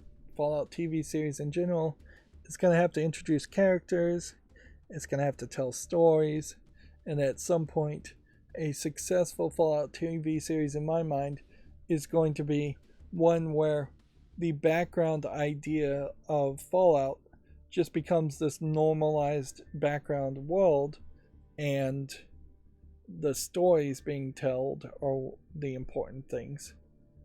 Which I feel like that's exactly what happened with the Last of Us TV series. I didn't watch the Last of Us TV series, but it definitely sounds like that's the case, is that people really liked the characters and the stories being told. There really wasn't a lot of talk about clickers or diseases or the narrative as far as The Last of Us was concerned. I did watch on Amazon Prime Carnival Row, which was fairies as a second-class citizens in a British-like country, with a lot of political intrigue, particularly the second season. And I would say the fact that the characters, the second-class citizens, were fairies instead of just being African descent, pretty much goes away for most of the story, and it really is more just about the characters overall and the story being told. I think that helps Carnival Row be a better show too. Although I do like the initial twist. I really wouldn't have watched Carnival Row if it was just a period piece about people of African descent being treated as second-class citizens in the UK. Moving on. Apparently, Elder Scrolls 4 Oblivion is getting a remake. It's been claimed. A reported former employee made the claim. Certainly now that Microsoft owns ZeniMax, and ZeniMax owns Bethesda, and Bethesda owns Elder Scrolls 4, it would make a lot of sense that Microsoft could hand an Oblivion remaster over to some team that is not ZeniMax or Bethesda run to make a remake. Plus, it would definitely be a good logical step to say, hey, the Elder Scrolls series, Skyrim in particular, is just too profitable, and you've milked it for far too long as before you were acquired, ZeniMax did, selling remasters and special editions. And you haven't made Elder Scrolls 6, and you're still promising Elder Scrolls 6, but we haven't released it. We need to make sure the Elder Scrolls series stays relevant, and we need to make sure that Microsoft is particularly profiting from Elder Scrolls. The worst case scenario here is that ZeniMax gets acquired by Microsoft, never releases Elder Scrolls 6, and then somehow ZeniMax gets sold off by Microsoft and then releases Elder Scrolls 6. I don't see how that could possibly happen legally, but like, Microsoft is putting money into the making of Elder Scrolls 6. They want to see that money back. Another way to see their money back and their investment back is to make an Oblivion remake. The question I would say here is, why start with 4? Let's just start all the way over. It's been long enough. Make an Elder Scrolls 1 remake. Even if it is an incredibly short game, even if it is something nobody has any nostalgia for, potentially even just soft reboot the Elder Scrolls series. But I don't know if you really want to soft reboot the series.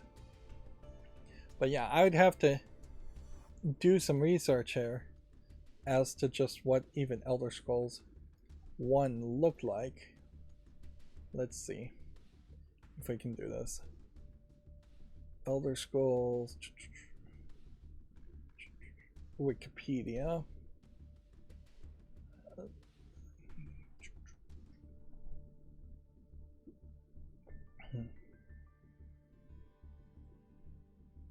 Elder Scrolls Arena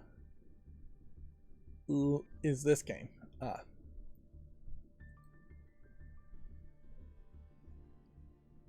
remember talking about this.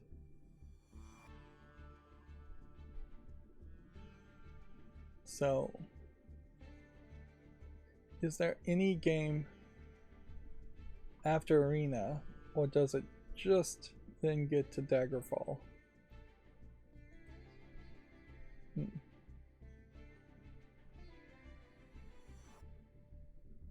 3 separate projects for Battlespire, and let's just go through the history, which looks like a very messy history of spin-offs. And then Morrowind, and then Oblivion. Alright. So, you start off with Elder Scrolls Arena remake. You've got to do a lot of work here, certainly, on this. Because you have... Let's see if we can zoom in here. Nope, not really. You have this leather-clad bikini lady right at the front grabbing most of my attention.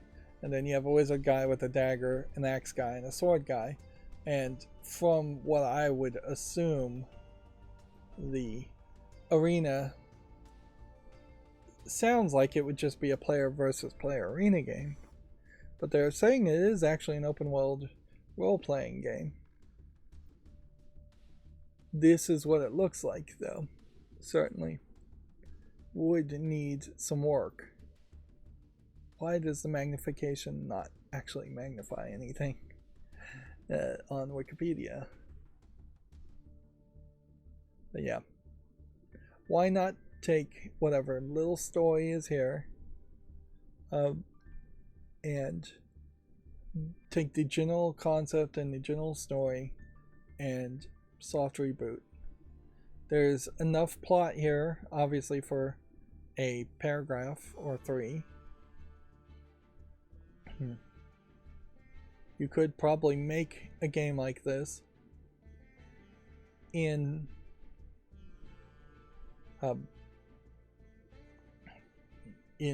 very simplistic engine, and you could almost certainly make it mobile.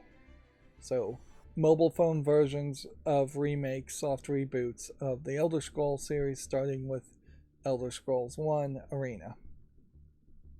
Then, very quickly, try to move to Daggerfall,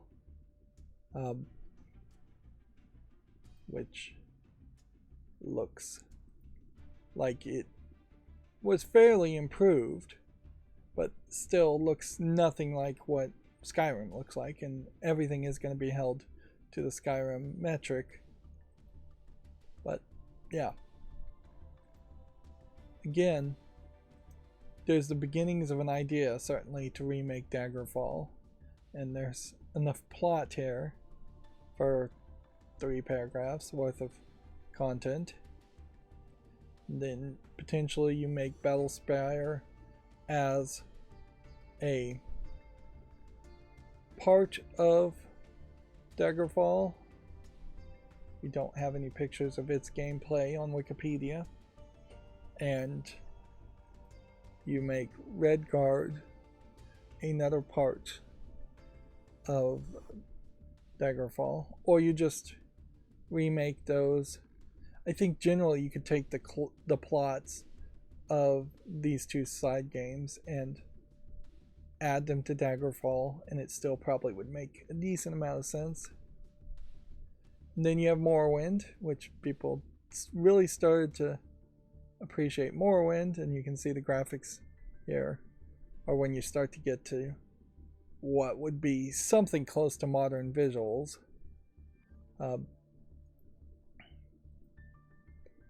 So it probably would be a slightly different system to remake Morrowind.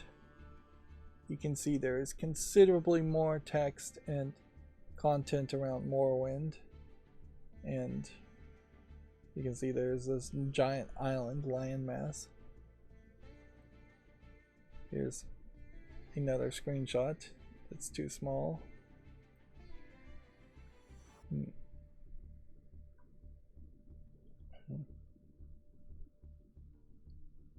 Yeah. Still though, I kind of feel like you could remake Morrowind and Oblivion and make them mobile games and soft reboot the series and try to catch people up. I wouldn't be surprised if some of these narratives are somewhat playable in Elder Scrolls Online. And I guess at a certain point you could take all the assets on Elder Scrolls Online and use them to remake the older games and have kind of a consistent art style from Arena to Oblivion, and say, hey, this art style is going to look good by modern standards. It's not going to look great, but it is going to be a new way for a new generation of people to play the old games and experience the old story. Here you can see the graphics getting a little bit better in Oblivion too. But still, not even of the same generation of Skyrim. Skyrim would have been at least the next generation as far as visuals. And it is also important to remember that the Skyrim I've most recently seen is Skyrim Remastered, which would have been better graphics on top of that. So yeah, make Arena, remake at least Daggerfall, if not Battlespire and Redguard. These two games are action-adventure games, where this is a open-world action role-playing game, RPG. So these spin-off games might be harder to remake and feel at play. So maybe you just take the story, and then you have Morrowind, and then what looks like a bunch of expansion packs to Morrowind, which would, in remaking Morrowind, you would include the expansion packs. And then Travels apparently also exist. This is where Microsoft acquiring a company, it would make a lot of sense to potentially have a collection of Elder Scrolls games, or just resell Elder Scrolls games, make some money off of it. Notably, you have Shivering Isles in 2007, after Oblivion came out in 2006, being the last DLC for Oblivion. And then you get Skyrim in 2011, 4 years later. And 2011 to 2023 now, there has not been another numbered sequel. We have Dawnguard and Hearthfire and Dragonborn DLC for Skyrim in 2012. Then you get in 2014 Elder Scrolls Online, and much like World of Warcraft, where Blizzard stopped paying attention to making single player games, ZeniMax or Bethesda stopped paying attention to making single player games to have Elder Scrolls Online. And so that's all you have is Skyrim re-releases. 5 years after the original release was your first special edition of Skyrim. Then, let's see, a year later, Skyrim VR, and then Elder Scrolls Legend, free-to-play card video game. Didn't even know that existed. Blades was well received, but is now completely unplayable because it only worked on the iPhone, and on the old iPhone code, it's not a 64-bit program. And then Anniversary Edition in 2021, 10 years later. And then to be announced, Elder Scrolls 6.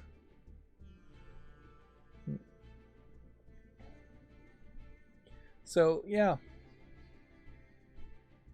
It is ridiculously poor.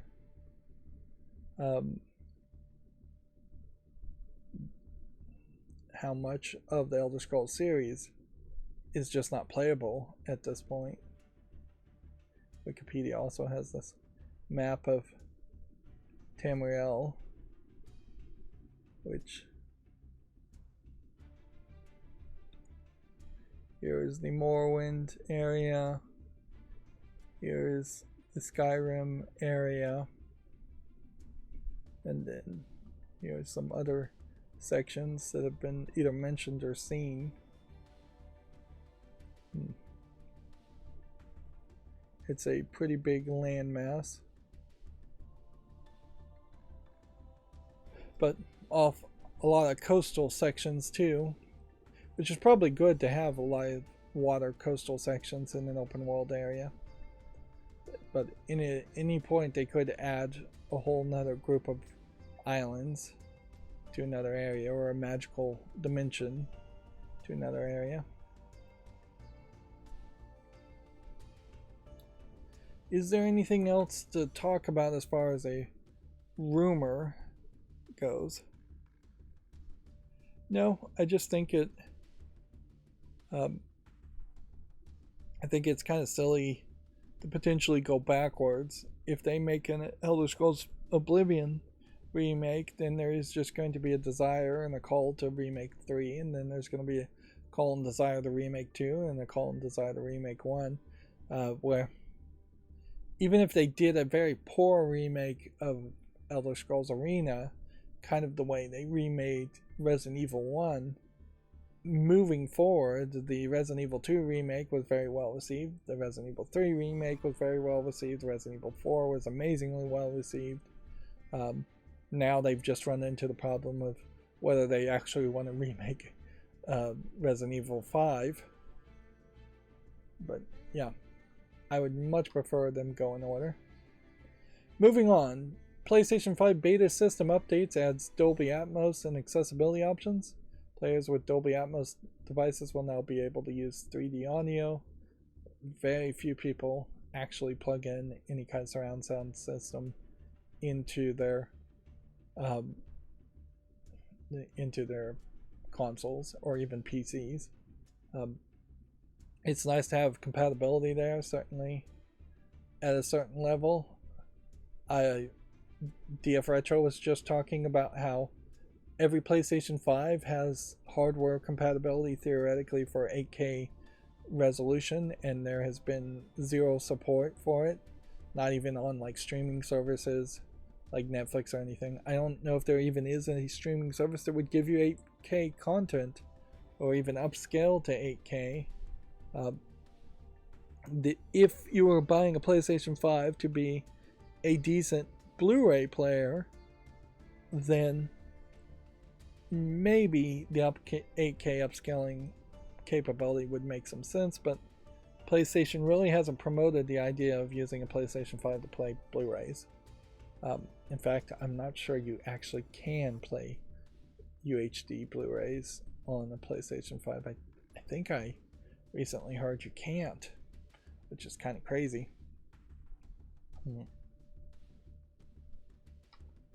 Let's see. UK retailers are selling PlayStation 5 DualSense controllers for as low as £40, which, DualSense, not DualShock. the naming convention is confusing. But I feel like there is another controller that is already coming out. Now would be probably a decent time for Sony or Microsoft to announce a new style of controller mid-console, and it would make some sense in my mind, certainly, that 2 years into the life cycle of any console, you could put out your weird experimental new controller, because a weird experimental new controller may be either a sales point for a new console 2 more years in the future after that point, or it might be something that makes people say, hey, actually I don't like this new controller, therefore I'm not going to buy the next console. Particularly now, I think it would be a case where any new console would almost certainly have backward compatibility with the old controllers anyways. So an Xbox Core controller coming with a PlayStation, an Xbox Series XX, let's just say that's what the next generation of Xbox Series that were called, Double X. Almost certainly the Double X would work with the Core controller and the professional, way more expensive controllers. But if they came out with something completely different as an experiment and said, hey, here's an alternate controller, why don't you try that out 2 years into the life cycle of Xbox Series X? Some people would buy it, some people would try it out. You could do some significant testing there.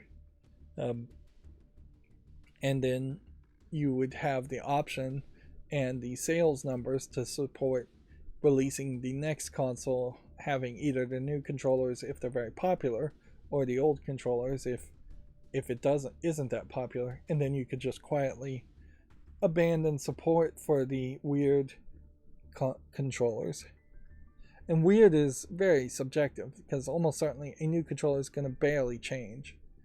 But there definitely are some things around the DualSense controller I could see being changed and fixed. One would assume you would always have the analog sticks at the bottom in PlayStation styles, and you'd have the X and circle and triangle and square. So obviously that's not going to change. But you could probably get rid of the touchpad in favor of a touch screen, or just get rid of the touchpad in general. If you're trying to go for cheaper, you could probably get rid of the microphone speaker since it's not getting used much. You might be able to get some more haptic feedback. I wouldn't be upset if there was some passive cooling, where if your hands sweat, there are canals or etchings that would cool and drain sweat away from your hands on the surface. But yeah, just magnetic Hall effect analog control sticks are an obvious improvement that could be made. There's potentially room to go back to more buttons if you can find a place to put more buttons. Probably not in the square section, but I could see an R3 or an R4 on right triggers and left triggers.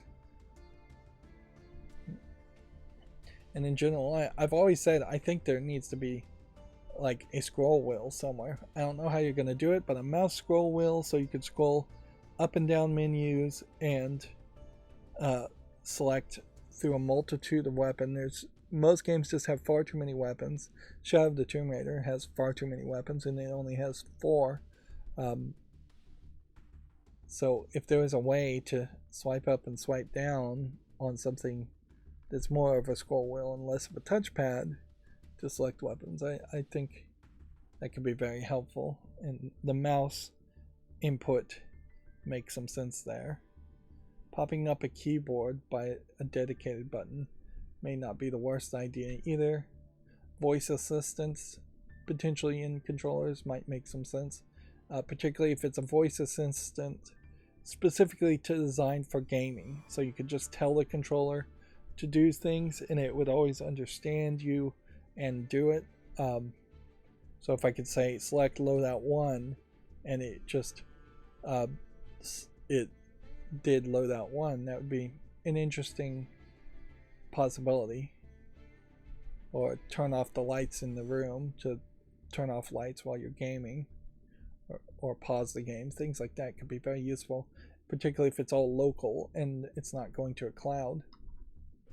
Moving on, though, I don't really have time for speculation on what you could do with a new controller. Picross developer says it's getting harder to convince Nintendo to do collaborations. Jupiter wants to make a 30th anniversary game. I wouldn't be surprised if the Picross series is fairly saturated. There are currently 12 Picross games in the Switch eShop. This also might be a case where Picross does pixely images of iconic characters, and thus they need to do a collab with somebody else to have the license to iconic characters, because a generic Picross of a fish is probably not as interesting as a Picross of a recognizable character, which I assume that is supposed to be a recognizable character. Capcom's classic arcade shoot 'em up 1942 is getting a limited edition $385 watch. This watch does not scream to me anything having to do with 1942. You would think at the least it would be 1, 9, 4, and 2 would have been highlighted, or 12, which would be the 1 and the 2, and then 9 and 4 instead of the 6 being highlighted. It sounds very much like it is a ridiculous attempt to sell an expensive watch. Yeah, and I don't know anything about watches, so I don't know if AVI-8 as a collaborator and creator is even a good watchmaker. So, being uninformed on this topic, I will just move on. Seems pretty dumb, though. Video Games Chronicle say that sources are saying that Nintendo is targeting a 2024 release for its next-gen console. I feel like this exact same article was put out like a month ago from Video Games Chronicle, so I'm not sure if there's any specifics here.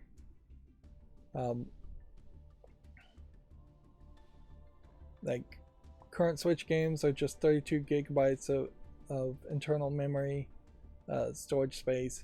PlayStations and Xbox games are over 100 gigabytes, so you would potentially need more space. There's speculation and rumors that it will be LCD screens, not OLED screens by default, which is sucky but believable. If it could be even mini LCD, though, or mini LEDs instead of LCD, that would be nice, better than LCD. I don't think there actually is a mini LCD technology, just mini LED. I was looking up the speed and the amount of RAM in PlayStation 5s and Xbox Series as I was looking at what would be the equivalent of building a PC to match that, even though that's going to be a thing that really would not ever work because it's apples to oranges. And yeah, RAM speeds are pretty high in the PlayStation 5 and the Xbox Series X. You're talking speeds near the 5,000 megahertz mark. I'm not sure you really need it that big, but that fast. But it's certainly helpful. Although the Xbox Series X has two different speeds for, like, one bundle of RAM is faster than the second bundle of RAM is slower. Switch, I imagine, is fairly slow, because even in their first party games, they hide a lot of installation and loading around cutscenes at the very beginnings of games. But yeah, the textures that would be in RAM and the level data that would be in RAM are not that big. Anyways, mostly I'll say just check out this article if you want. I imagine this is all just speculation and none of it sounds particularly exciting. I'll be fairly disappointed if a Switch 2 comes out and it really is just a Switch 2 and it's not doing anything particularly amazing. It would be a new way of doing things for Nintendo if they're not reinventing the wheel with every new console, and instead they're just trying to make a new iteration and new improvement on what the Switch was and is. That might work, but then they also have to then compete against the Steam Deck if that's all they're going to do. If there's just a better CPU, GPU, more storage space, more RAM in the Switch 2, maybe the Joy-Cons don't detach, maybe they do. But if there's no real innovation there, otherwise, I wouldn't see a real reason to need to buy the Switch 2. Yeah, moving on. Let's see, what else do we have? We had already talked about this. So then that brings us to the Gematsu articles. Let's see. Square Enix promised better Xbox support going forward. Kage, Shadow of the Ninja announced for the PS4 and 5, Xbox Series, Switch, and PC. Increasingly, it does kind of feel like my macro is dropping the ball and opening up articles we've already seen and talked about somewhat. It's not doing a terrible job on it. Fate Samurai Remnant has 7 minutes of gameplay with these two characters appearing. If you want to check this out.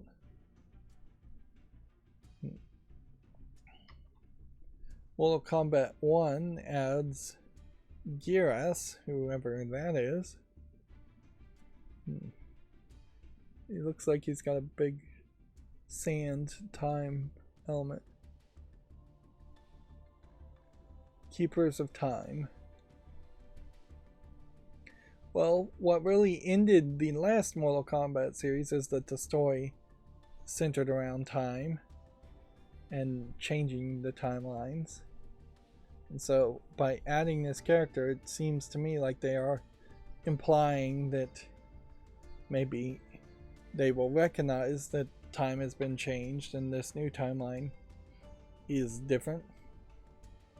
Although I doubt that they're going to recognize that time has been changed and they want to go back to the previous timeline.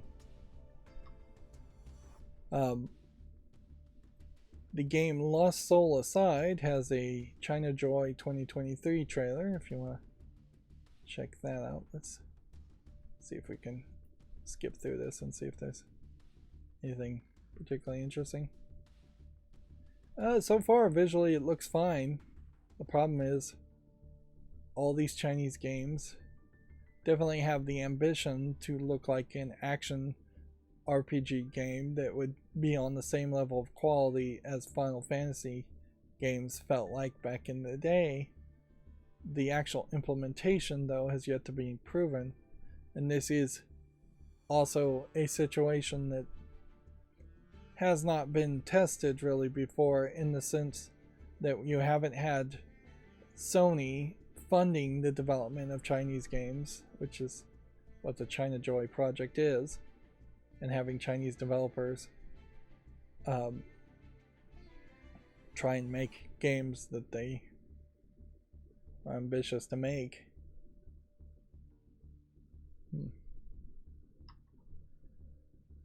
Let's see. Fate Samurai Remnant has a second trailer, Rogue Servants detailed, showing off even more characters. The Fate series does center around a lot of characters, so it's not super surprising that you would have promotion of a lot of characters.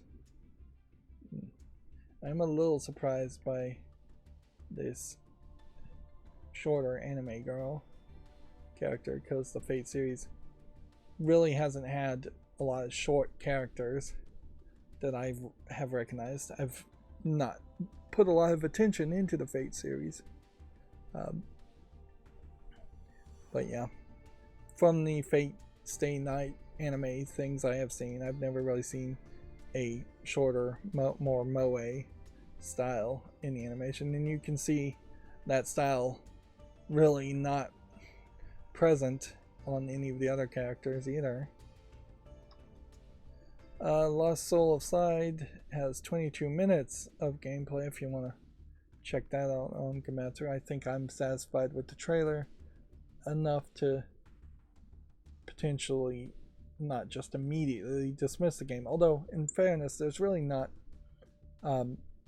too much else you can do with these announcements and trailers, because they don't have release dates, they don't have Steam pages. If anything, they're very possibly going to be PlayStation 6 exclusives if they come out.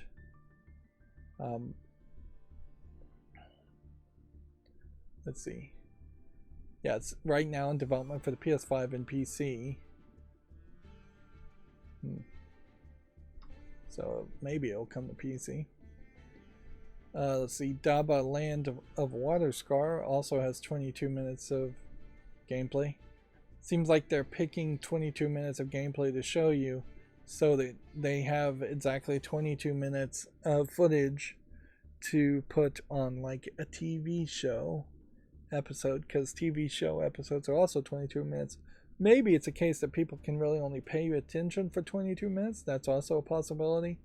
I would say, I bet people can't pay attention for 18 minutes of footage, particularly if you have that possibility of just skipping forward. I watch everything at double speed on YouTube, and even at that, 22 minutes would be kind of long, depending on what's being talked about and how many subjects are being talked about. Of course, the irony is not lost on me that I'm saying 22 minutes would be kind of long on YouTube when I live stream for 3 to 4 hours every Monday, Wednesday, and Friday. But at the very least, we're jumping from topic to topic, which creates more action and hopefully replenishes some of that attention span. Phantom Blade Zero demo has a planned release in 2024. Wolong Fallen Dynasty details a 2023 roadmap,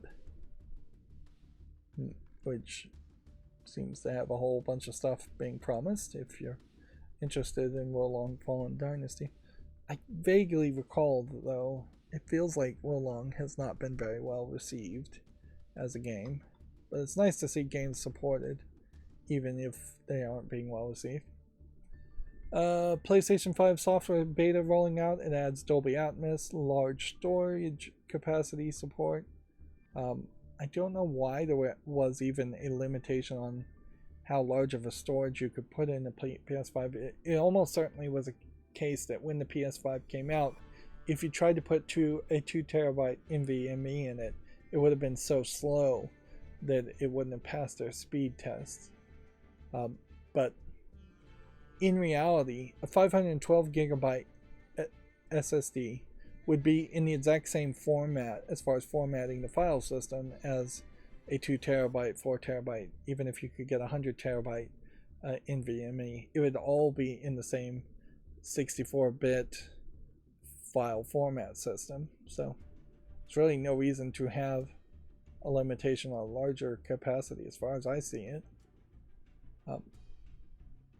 That being said, if you look at like SD cards, there's a lot of devices that have these weird arbitrary maximum sizes that they can support, and it doesn't make a lot of sense as to why that's the case. Also adds social features, and I don't know if this is just a PlayStation social feature here being shown, or if maybe that's Discord or something. Yep. it really feels kind of crazy that you I guess now you can go up to 8 terabytes from previously from 4 terabytes. Yeah, that seems very arbitrary.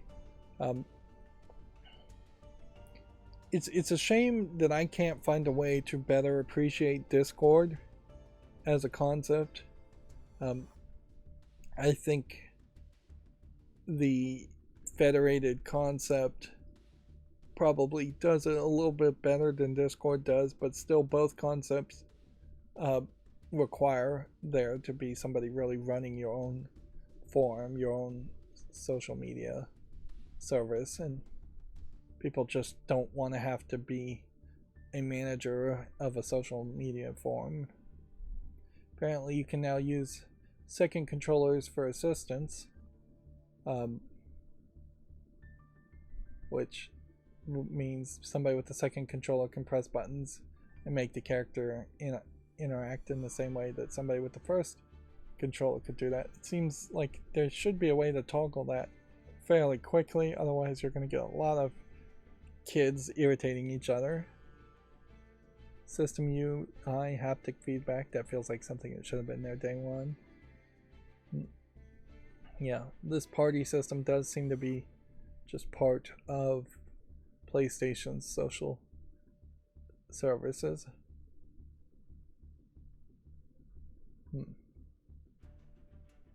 Reacting with emojis, ease of use features can now be searched as far as whether or not you need. You can search for games in your library. So if you have too many games, I'm gonna fall asleep here. Discover new features, mute PlayStation 5 beep sounds, and support for larger capacities SSDs. Not a huge update, but it's probably better that they do just roll out more updates more often than a major update. We are far past the point where a major change is welcome or even a sales point for a console system. Microsoft notably just changed the way the homepage looks and the launcher looks, and while I haven't heard any complaints, I also haven't heard any praises as far as the changes. Gamatsu also has an updated article here for the Nintendo console targeting the second half of 2022. Update Eurogamer says its own sources also a launch window for the next Nintendo console in the later half of 2024, and which will remain playable in a handheld configuration, which, yeah, so it doesn't seem like it's going to be a box plugged into a TV. The TV manufacturers are in danger of going out of business. I wouldn't be surprised if, with fewer and fewer people actually wanting to watch TV or discs, and more people willing to stream services on a cell phone or a tablet, that we would see cheap companies like TCL or Hisense go bankrupt as far as TV manufacturing goes, and then you start to see less competition where it really is only going to be Sony and Samsung manufacturing TVs, and so then the price of TVs might eventually get more expensive, not cheaper. They've gotten cheaper right now, certainly, but we're still kind of far away from smart TVs having good operating systems and fully making sense, and we're still far away from TVs being as bright as they really should be and as quality as they should be as far as longevity and lasting. If anything, TVs have gotten disposable and cheap, which is a problem for just e-waste alone. But yeah, I'd say take this with a grain of salt, but when you have multiple people claiming that Nintendo is coming out with a Switch 2, for lack of a better term, in the later half of 2024, that should be taken. I guess it's an interesting question as to far as, is that going to change my plans any? It probably would delay me a little bit, because what's going to happen almost certainly is next year there will be a Steam summer sale, if not a winter sale this year, that would discount the Steam Deck. So there possibly is an argument to not getting a Steam Deck next Steam summer sale, and then waiting to see if there is a winter sale in 2024 that somehow competes with the Switch 2, and at that point the Switch 2 should be close enough to being released that you would know at least the hardware specs. Although it still really is comparing apples to oranges, because the Switch 2 is just going to be your device that you continue to have to play first-party Nintendo titles regardless. And then if you can afford a Steam Deck, that's where you're going to put all of your other games. And that's exactly how I've used the Switch 1, is that I got it very late, and I've played 4 or 5 games on it, and that's about it. So, fairly expensive for the number of games I've played. But in all fairness, I also skipped like the Wii U and really didn't play even that much on the Wii.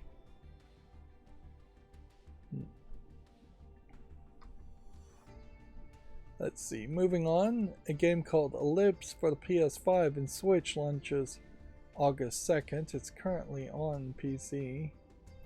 So let's see what it looks like on Steam.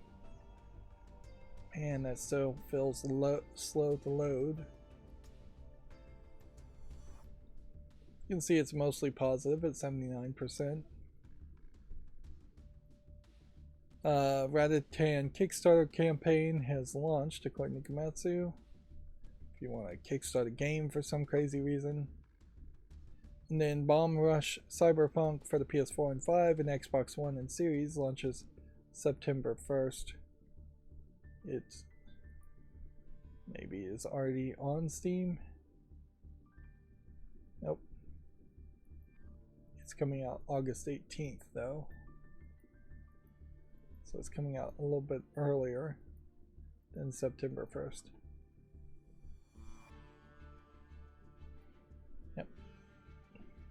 This is one of those weirder games that you kind of hope succeeds, so you can get a general idea that weird games can succeed these days. Moving on to GameDeveloper.com articles.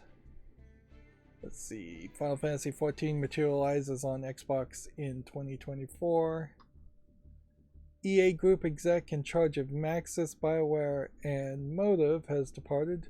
Samantha Ryan, the veteran exec who led the group of studios behind EA's single-player and lifestyle franchises, has stepped down. This potentially is going to be a large blow to things like The Sims. BioWare, in particular, is already in trouble as far as the Mass Effect games being terrible, and Motive maybe is the Let's Dance group. I don't know. I don't even know what Motive would have been.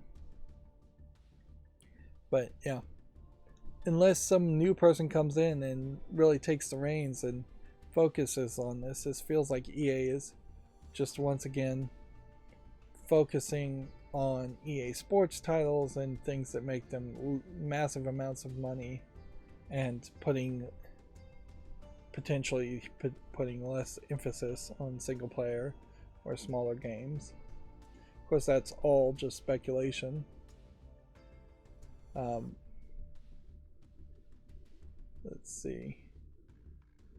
Rachel Franklin will replace Samantha Ryan as the group exec in charge of studios like Maxis, Full Circle, BioWare, and Motive Studios. Franklin has spent 6 years at EA across 2 different spells, having first joined the company in 2013 as VP and general manager of the Sims developer Maxis.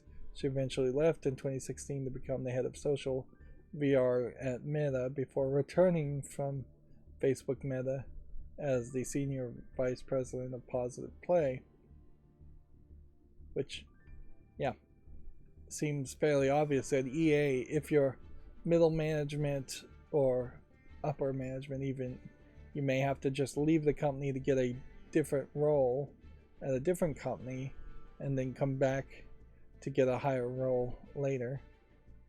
And the sad fact is, if you were just an associate level programmer, you have zero chance of getting really any promotions in 6 years of experience at a job like EA. Let's see, Picross says collaborating with Nintendo is more difficult than ever, which is almost the exact opposite of the praise that the Metroid Dread Mercury Stream company was saying. Quote, it's not easy to convince them to say yes. Which, okay, whatever. Should Nintendo be saying yes to a 13th Picross game on the Switch? I would say probably think about saying yes, but it's not a slam dunk obvious thing to say yes to. If you have 12 games in a Picross series, you're really just highlighting how Picross should be something where you can make your own custom puzzles, or a live service that updated a new custom puzzle every day, instead of a long-running serialized series that really is not evolving much as far as what it's doing or how it's depicting what it's doing. Let's see. GameDeveloper.com has the same rumors around the Switch successor. Square Enix committed to better Xbox support in the future, which I don't really trust Square Enix enough to really believe that commitment couldn't be reneged at any point or revoked at any point. I guess that's a better word to use these days. Game Pass Ultimate signups led to an Xbox revenue surge, according to GameDeveloper.com. I'm sure they got a few more signups because of them getting rid of Xbox Live Games Gold and replacing it with Xbox Game Pass Core, whatever it's called. Activision Blizzard merger almost certainly led to a few more Game Pass signups too, even though the merger has not been completed. And notably, we have had zero news around the merger since at least last Monday. There's still the UK CMA authority that I guess they may be negotiating in some backroom deals to try and get that passed through. But I think everybody else has already said yes, or the FTC didn't say yes, but then their lawsuits, I think for the most part, have failed. The FTC still has an appeal pending, but there's no preliminary injunction stopping the merger from going through at the moment. So, yeah. It definitely seems like the merger would happen, and maybe this is where the real negotiation and the real talks start once all the legalese nonsense has been dealt with. It would be kind of crazy if it came out that like Microsoft and Activision Blizzard were just now sitting at the negotiating table and trying to hammer out all the details of the contracts, or their lawyers were hammering out all the details of the contracts. But I wouldn't be surprised if maybe some of that is happening too. Lawyers definitely can make things take way longer if they want to, or if they're just bad at their job. So, yeah. Be interesting if on paper they've signed the merger and then the lawyers take months and months to actually file all the paperwork and actually make it a finalized deal. Our last GameDeveloper.com article is this story we already talked about. Hasbro wants Activision published Transformer games recovered and put on Game Pass. It'd be nice if there was kind of a list of Transformers games they're really talking about here. During the 2000s and 2010s, several games apparently were made.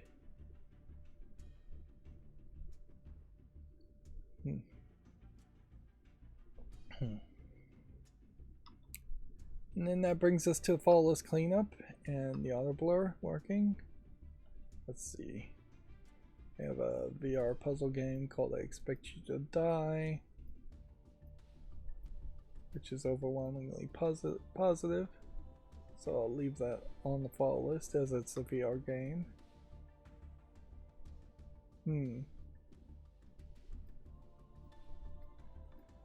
This is interesting. It didn't load correctly. Still not really sure what causes that to happen.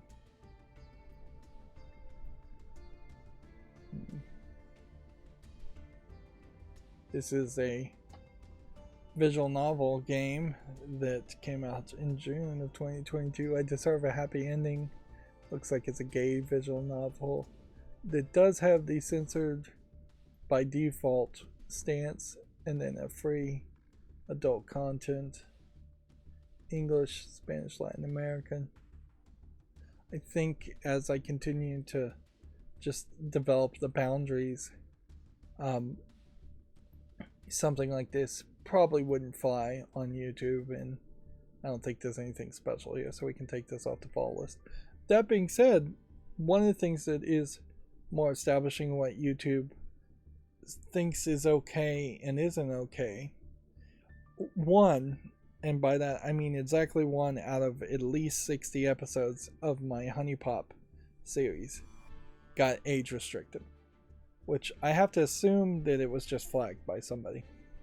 Like, I doubt they're actually running their algorithm on such incredibly old footage. If they are running their algorithm on such old footage, then it makes me wonder if maybe all my new footage, because I covered Honey Pop probably 5 years ago.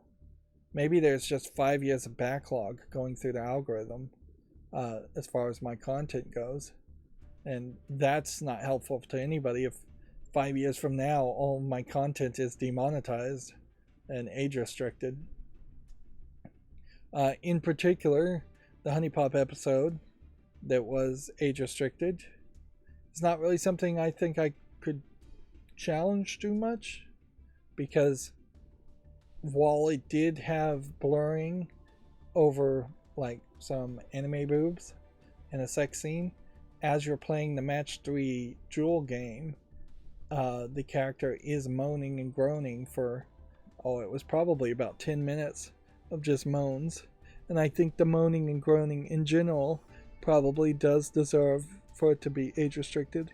I don't think it deserves to be removed from YouTube completely, and that's not what they did, thank goodness. But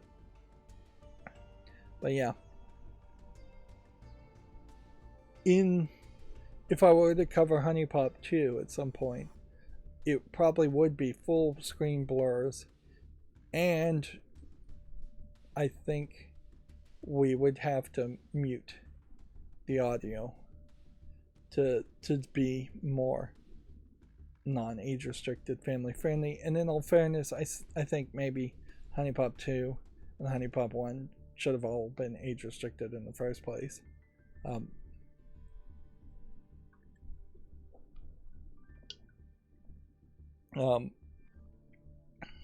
But yeah.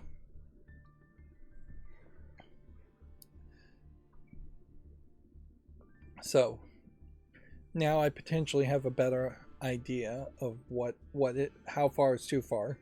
And I think moaning and having a character that is on the screen but then has a blurred bar in front of her is perhaps now 5 years later in the more conservative style of YouTube. Now, if I was covering Honey Pop today, I probably wouldn't cover Honey Pop today just for that reason. Now, this is weird because it seems like for a gay game, it seems to me like you've got a female presenting character in the story. Anyways. Next we have I commissioned some pigeons on the fall list. I'm going to take that off because I have given up on any of the I commissioned series as far as hidden objects. Plus, also you can see this came out in June 9th of 2023 and it has only 3 reviews, so people aren't actually playing these games anyways. Then we have a game called I Am Your President, which looks like it was a president simulator game from February of 2023, and you can see it's incredibly mixed. It says it's a satirical narrative strategy, lead Democrats and Republicans to make America great again. Not well received. Mostly I try to stay away from political games because they tend to be totally like one-sided and just low quality, but I could see where there might have been a hope here that this would have been an interesting strategy game on top of a storyline that might intrigue. Let's see. I am the prosecutor. No evidence, no problem. Let's just go ahead and reload this one. If anything, I imagine my macro is just opening too many pages at a time, and that's why the links are breaking.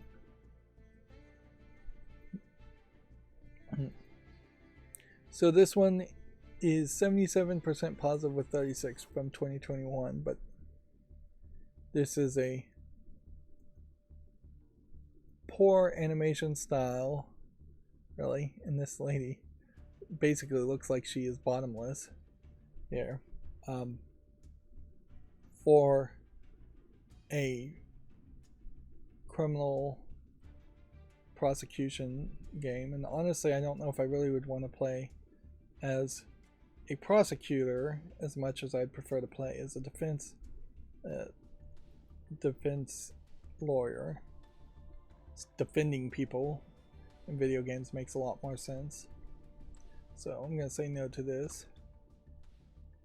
And then we have I Am Sakura Toho first person shooter, which is rated very positively. I guess it really is just going to come down to, do I care about playing something just because it has Toho in the name? And I think the answer to that is pretty obviously a no at this point. Plus, I'd have to be like a super fan of first person shooters and Doom clones in the first place to get so far afield that a Toho game would even be in my spotlights or something on a possibility. So I'm gonna say no to that. Then we have something called I Am Robot, which is mostly negative. Let's see if we can figure out. Well, it's no longer available on Steam anyway, so let's just get rid of it. Horrible optimization, weird camera movement, clunky characters, too much bloom. Yeah. Suppose there might be a way to search for things like this game is no longer available for purchase and then make the decision automatically to remove it from the fall list. But that level of optimization potentially would add more stability than it would solve any problems.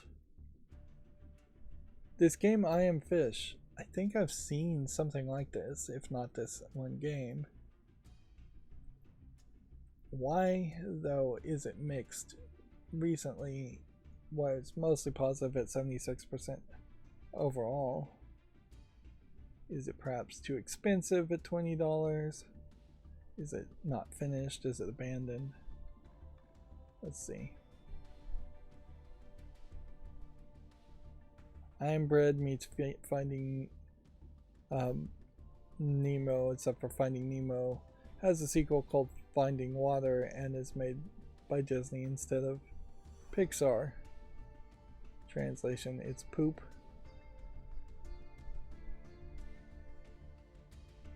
This is funny, but also very stupid. The best part is the references to I Am Bread.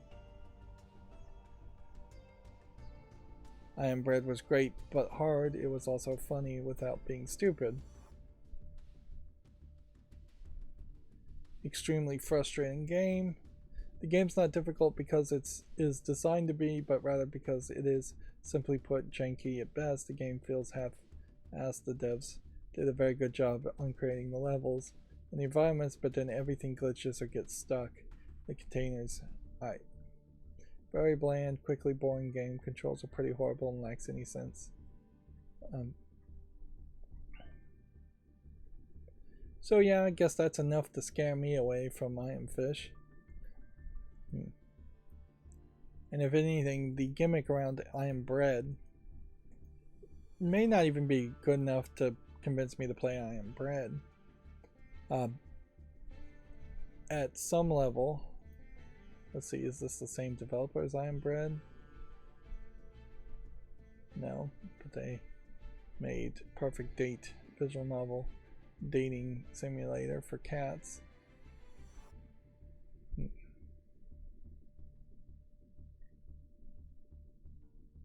Emily Displaced.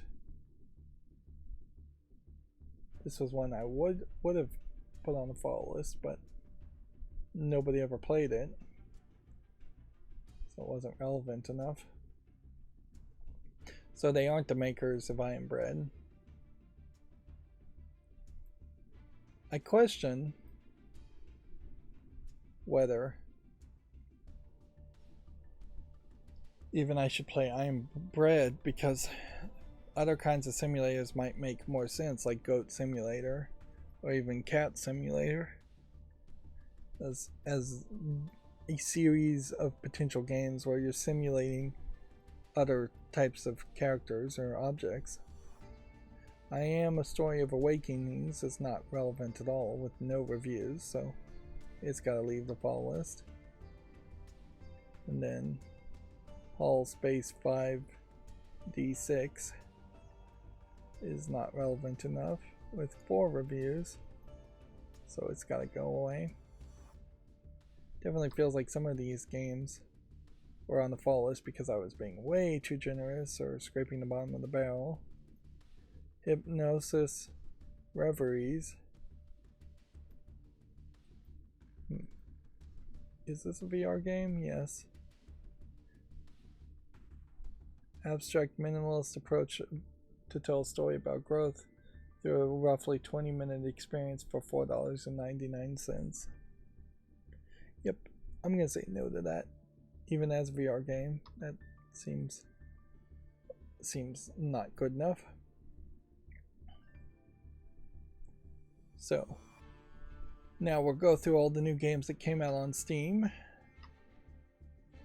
And so what it seems to me is the case that, looking at the tabs, there's like 1 or 2 page that loads, and yeah, I'm gonna say no to this.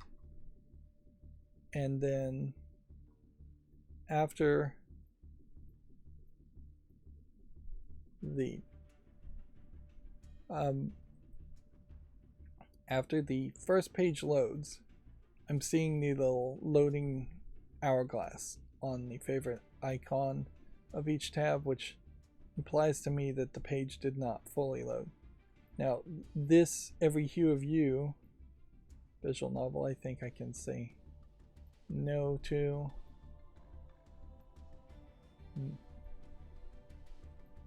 Unless I just want to make a YouTube short around visual novels.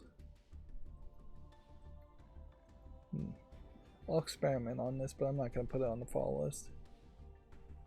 So then the next one here, weirdly, is the exact same tab, double opened. I don't know what would have caused that, unless it was just listed twice, which I have to kind of assume is the case. And it has the loading section too, the hourglass. Next game is called Beauty Crush. It is flat 2D, colorful anime girls with cat ears in bikinis. For the most part, there's one screen. And then it is a match 3 game. Weirdly though, this game is not in the adult section. It's $1.39 and it's English only. So yeah. Is this YouTube family friendly just because it's not in the adult section on Steam, or are those two very separate decisions? You see a lot of games like this, although in fairness you tend not to actually see this much polish as far as the user interface and the gameplay mechanic, but you definitely tend to see games that have just like 4 images or 8 images. Obviously there's nothing there to put that on the follow list, but the fact that there is that inconsistency and that Valve is not bending over backwards to encourage people to make a better experience by having adult games or lewd games like that in the adult section has created a real big problem there. Tales of Train Sport. Looks like it's some kind of puzzle game is how they're describing it. We'll give that a chance. And see, this tab is fully loaded, where this has the loading section icon. So if anything, it seems like it actually does work. Gust of Wind as a game though doesn't look like anything.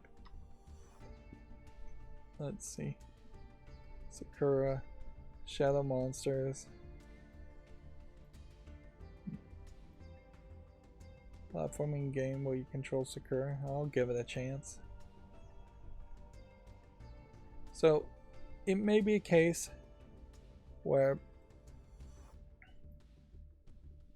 they need just a few more seconds to load things in. It might be that there is an image somewhere way down here that is not loaded in or gave up on loading in. But obviously I probably should just add like 1 second or even half of a second to the pause between each tab being open. There's work to be done, certainly on a lot of my macros. I need to rewrite them all, try to make them more optimized, more robust, so they don't crash as much. And I definitely need to schedule some videos using a new rewritten macro, which I'm not doing. I'm still just focusing way too much on finishing Shadow of the Tomb Raider when I'm running out of hard drive space. In particular, I have 100 gigabytes right now. I could probably upload some more things to save a few gigabytes, but I'm really running out of space. And I may very well just have to manually upload some things and schedule some things, because I haven't written the code done. Forest Golf Planner, though, as far as this game is concerned, is going to be a no. Let's see. All-in-one summer sports VR. Doesn't look terrible. We'll make a YouTube short on that. Master of the Sky, or Master the Sky, doesn't look good. Some of these images I'm noticing feel a little blurry, so maybe I didn't get the full quality. Cats hidden in Italy. I think I have to just say no to these games. Not even make YouTube shorts on them. The idea of hidden object games that are purely black and white or purely focused around finding only one thing or one thing in one location is just too limiting. It is rated very positively, but I can't help but suspect that maybe there's a cabal of people who are upvoting these games for nefarious reasons. Noticeably, this one is supposedly in English. Yeah, even on Steam, you really can't trust the reviews as much as you would like to be able to. Let's see. Next, we have Land Nama, which is already mixed, so I'm going to say no to that. And then we have Cornucopia, which is oddly very zoomed in for what looks like a Stardew Valley clone. Be interested in seeing if that actually worked somehow. It almost certainly wouldn't. Super Fighting Jam looks like an absolute garbage attempt at making a fighting game. You're just not going to succeed making a fighting game unless you are working for a giant company or have a lot of experience around it. It just shouldn't be your first attempt at any project in the first place. You should be making a running parkour game or an action game or an RPG game, something where you could animate the fighting moves and program the fighting moves in a game that also would have a lot of other elements that you could hide behind or add content to before you make a fighting game.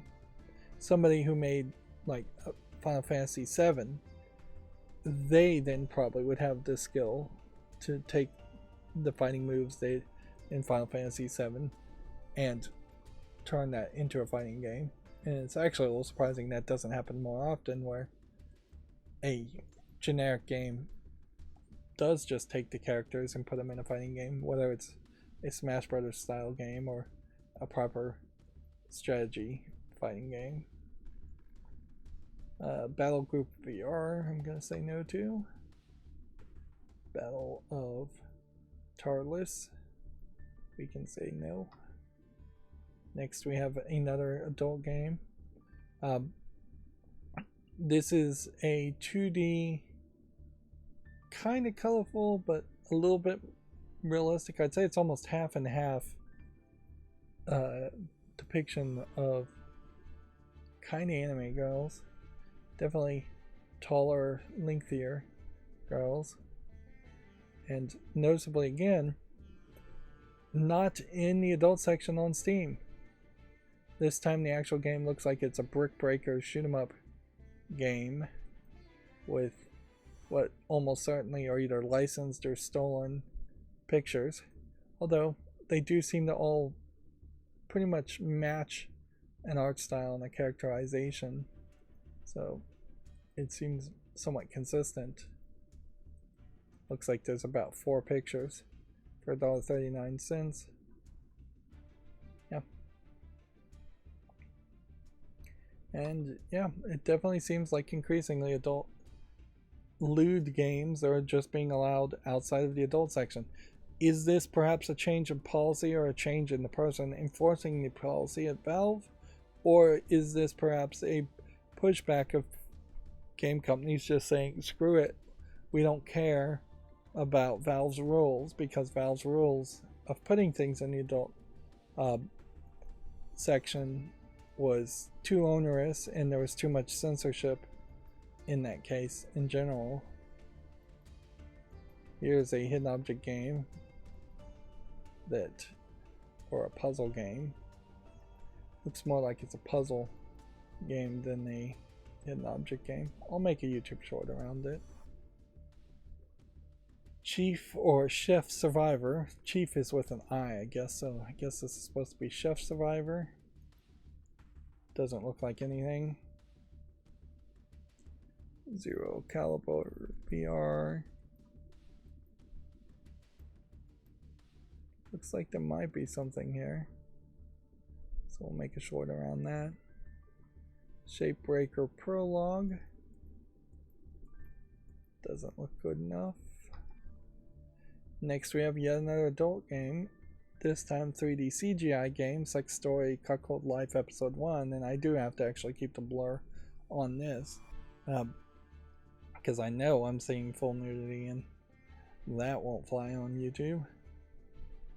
It's basically the same realistic 3D CGI characters and the same realistic backgrounds that are just copy and pasted over and over again by what I assume is probably 3 or 4 publishers overall.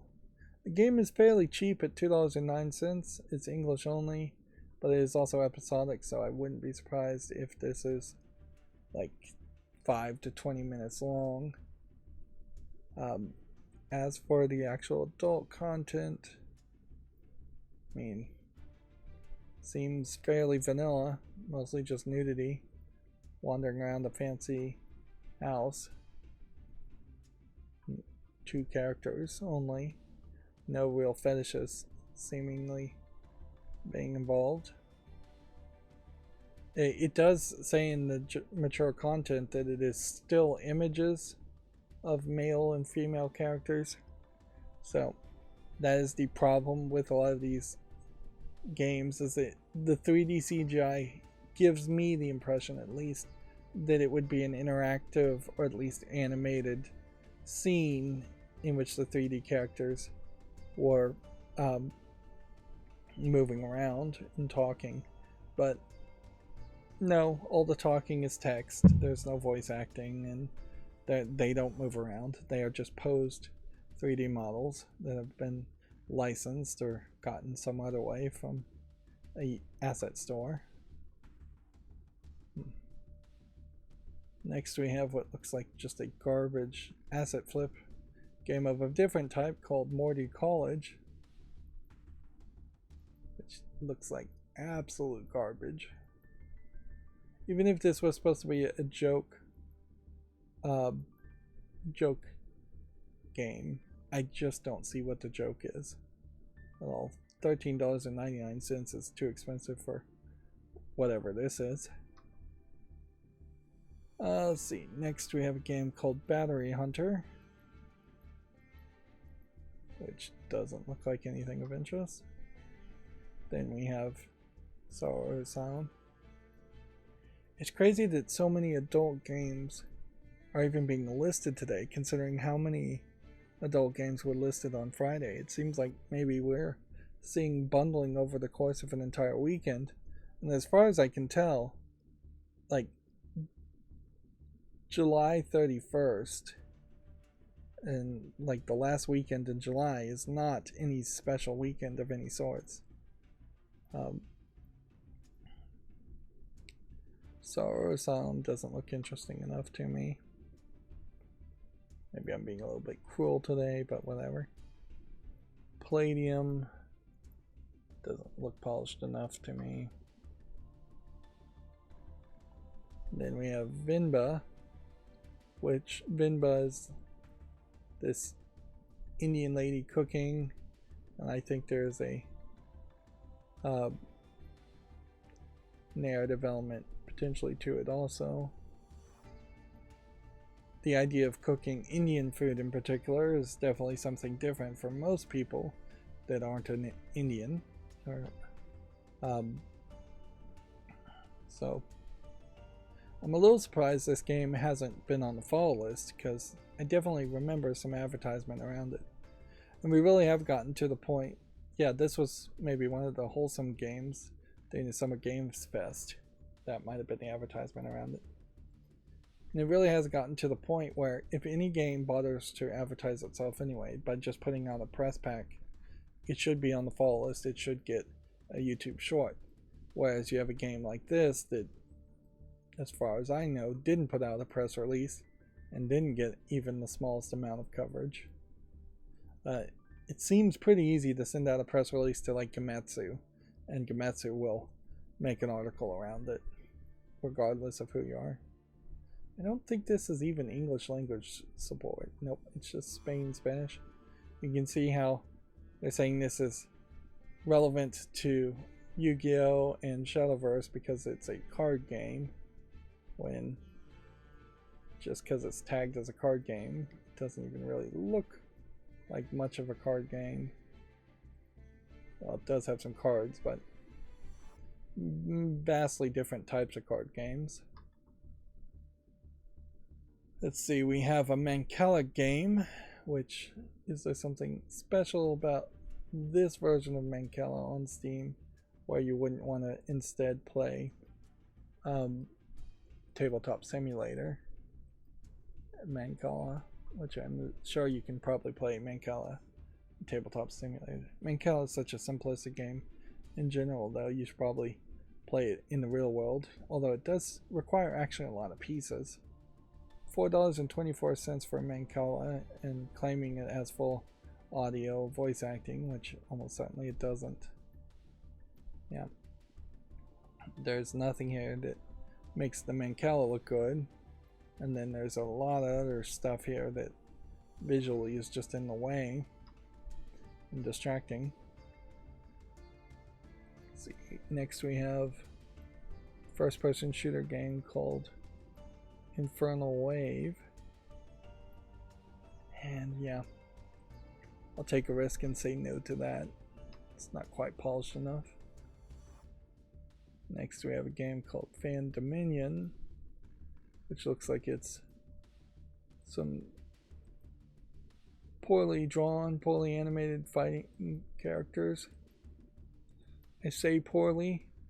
In all fairness, this art style could be something that's good if there was some real consistency to it, and if the camera zoomed in more to really show us the characters, and then there was a lot more characters here. There's seems to be only 4 characters overall. I could definitely be convinced to like different animation styles if you put enough effort into it. This is definitely not a game that's put enough effort into it, though. Let's see, next we have F1 Manager 2023. One of the things I'm noticing here is that none of the games with the loading panel seem to have a video that's loaded in at the front that's playing. So it's possible, like this next game has given up when trying to load this video, because yeah, this is not playing, which I'd almost appreciate that as an idea. I actually suppose I could use uBlock Origin to block videos. I could try to block all videos, and then the pages would load faster, but I actually do want to see the videos if they will load. And in general, it is just a problem of the internet is this infinite, ever-growing stream of data and video and audio, and that's just how people use the internet these days, is by having that infinite stream of video. Enjoyed the dinner. Doesn't look like anything of interest. Comet Soldier looks like garbage. With the large amount of adult games we've seen today so far, it really is just continuously highlighting the large amount of garbage games. Drive crazy being in that category of just not really being good enough to matter. Here we have what looks like maybe a decent Japanese visual novel, definitely a different art style, but it doesn't support English. It's Japanese only. I am happy to see these types of games, though, always, because the more Japanese language only games we see on Steam, the more we see as far as the possibility of more Japanese people playing PC games and embracing PCs instead of just playing PlayStation console games and Nintendo Switch games. In this case in particular, you also have a fairly different art style for a Japanese animator. This is unique, and uniqueness is, I think, often needed, in my opinion, particularly in Japan and the animation scene, because there's too much uniformity, too much of people copying each other to the point where everything becomes this blob of kawaii or moe art styles. The most recent summer lineup for anime, if you watch one of the YouTubers covering that, you can definitely see that all the characters are drawn very similar and in the similar styles. Yep, nothing to say about this game, really. Lab cat escaped, but the lab cat doesn't even move his feet when he walks. This is really, really bad. Moving on.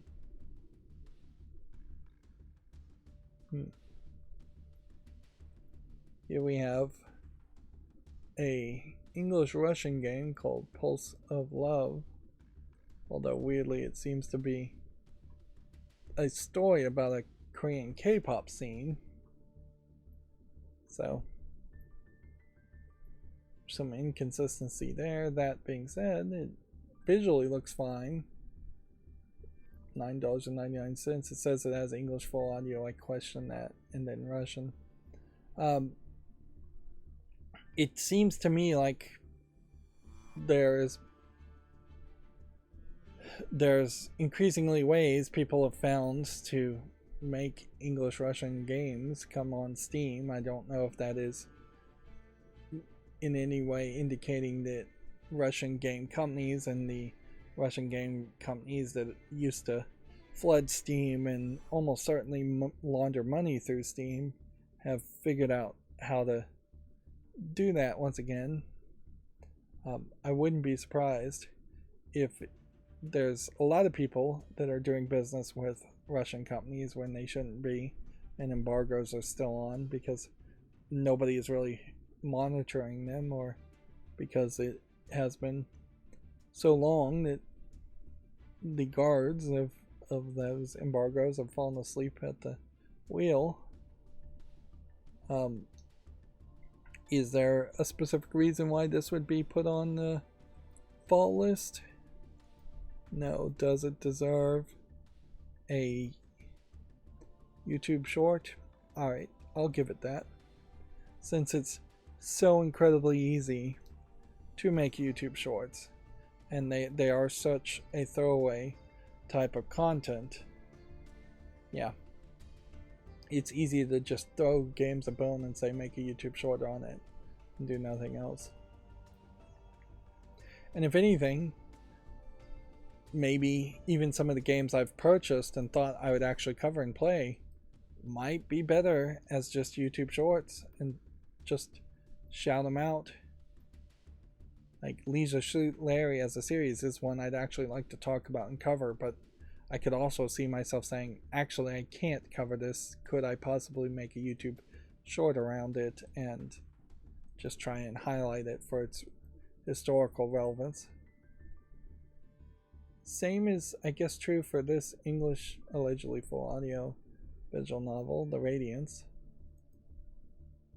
So we'll make a short around that, but I'm not going to put it on the fall list. Premortal VR. Doesn't look like anything of interest. Diggs. Looks like it's a tower defense type game. Of no real interest. Yep. Paranormal Mission. Looks like it's one of these games where you have to spot the difference. I guess again, maybe I'll go ahead and make a YouTube short. Although noticeably the spot the difference paranormal games are not that different from any other hidden object game. So I even though they feel very different. The gameplay mechanic is still really the same.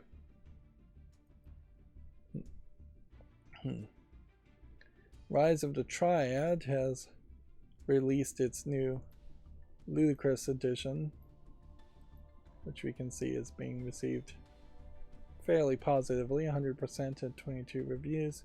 I saw another YouTuber who kind of focuses on these old first-person shooter games and first-person shooter games in general, but this is already on the fall list, so I don't feel like it needs another YouTube short, particularly since I'm so far behind as far as YouTube shorts in general. I don't even know if YouTube shorts are still even airing at the moment. I need to check that. I wouldn't be surprised if I dropped the ball.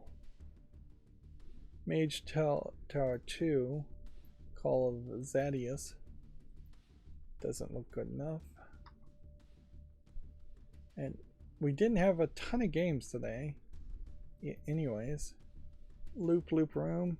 For all my rambling and about nothing at the beginning of this stream, and then not really having any major stories to discuss, this is going to be right on the ball of being about 3 hours and 20 minutes.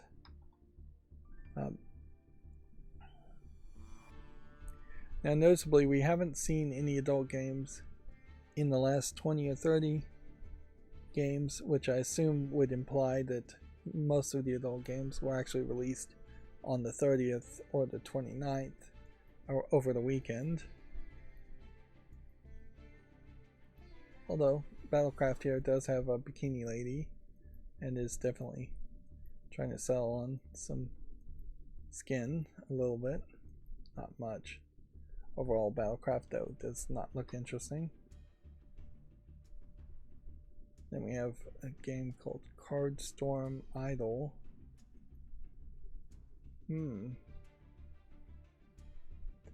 Which, as far as its interface, is a little bit intriguing. It seems like each one of these cards may be something that would improve the idol attack and the damage you would do. But you can see it's already mixed reviewed. So just perhaps it is not idle enough for an idle game. It does seem a little too complicated. And visually the polish is not amazing for it. And then we have Cubic Juice.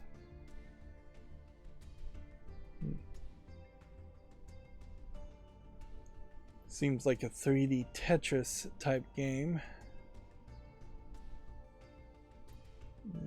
And looking at the backgrounds and the red filter over everything, I just don't think there's enough visual polish there. And see, yeah, that's just gonna have to be the end of the stream. Hopefully I'll be able to get my Twitter working again for Wednesday. If not, then I did think of a way to potentially have more stories to talk about. But otherwise, it's not like we went short without any of that content. That's going to be it for this stream. As always, I ask you to like, share, subscribe, comment, and watch every second of my videos. If you want to support me further, there's some links down below in the description box. Thank you for watching. Have a good evening.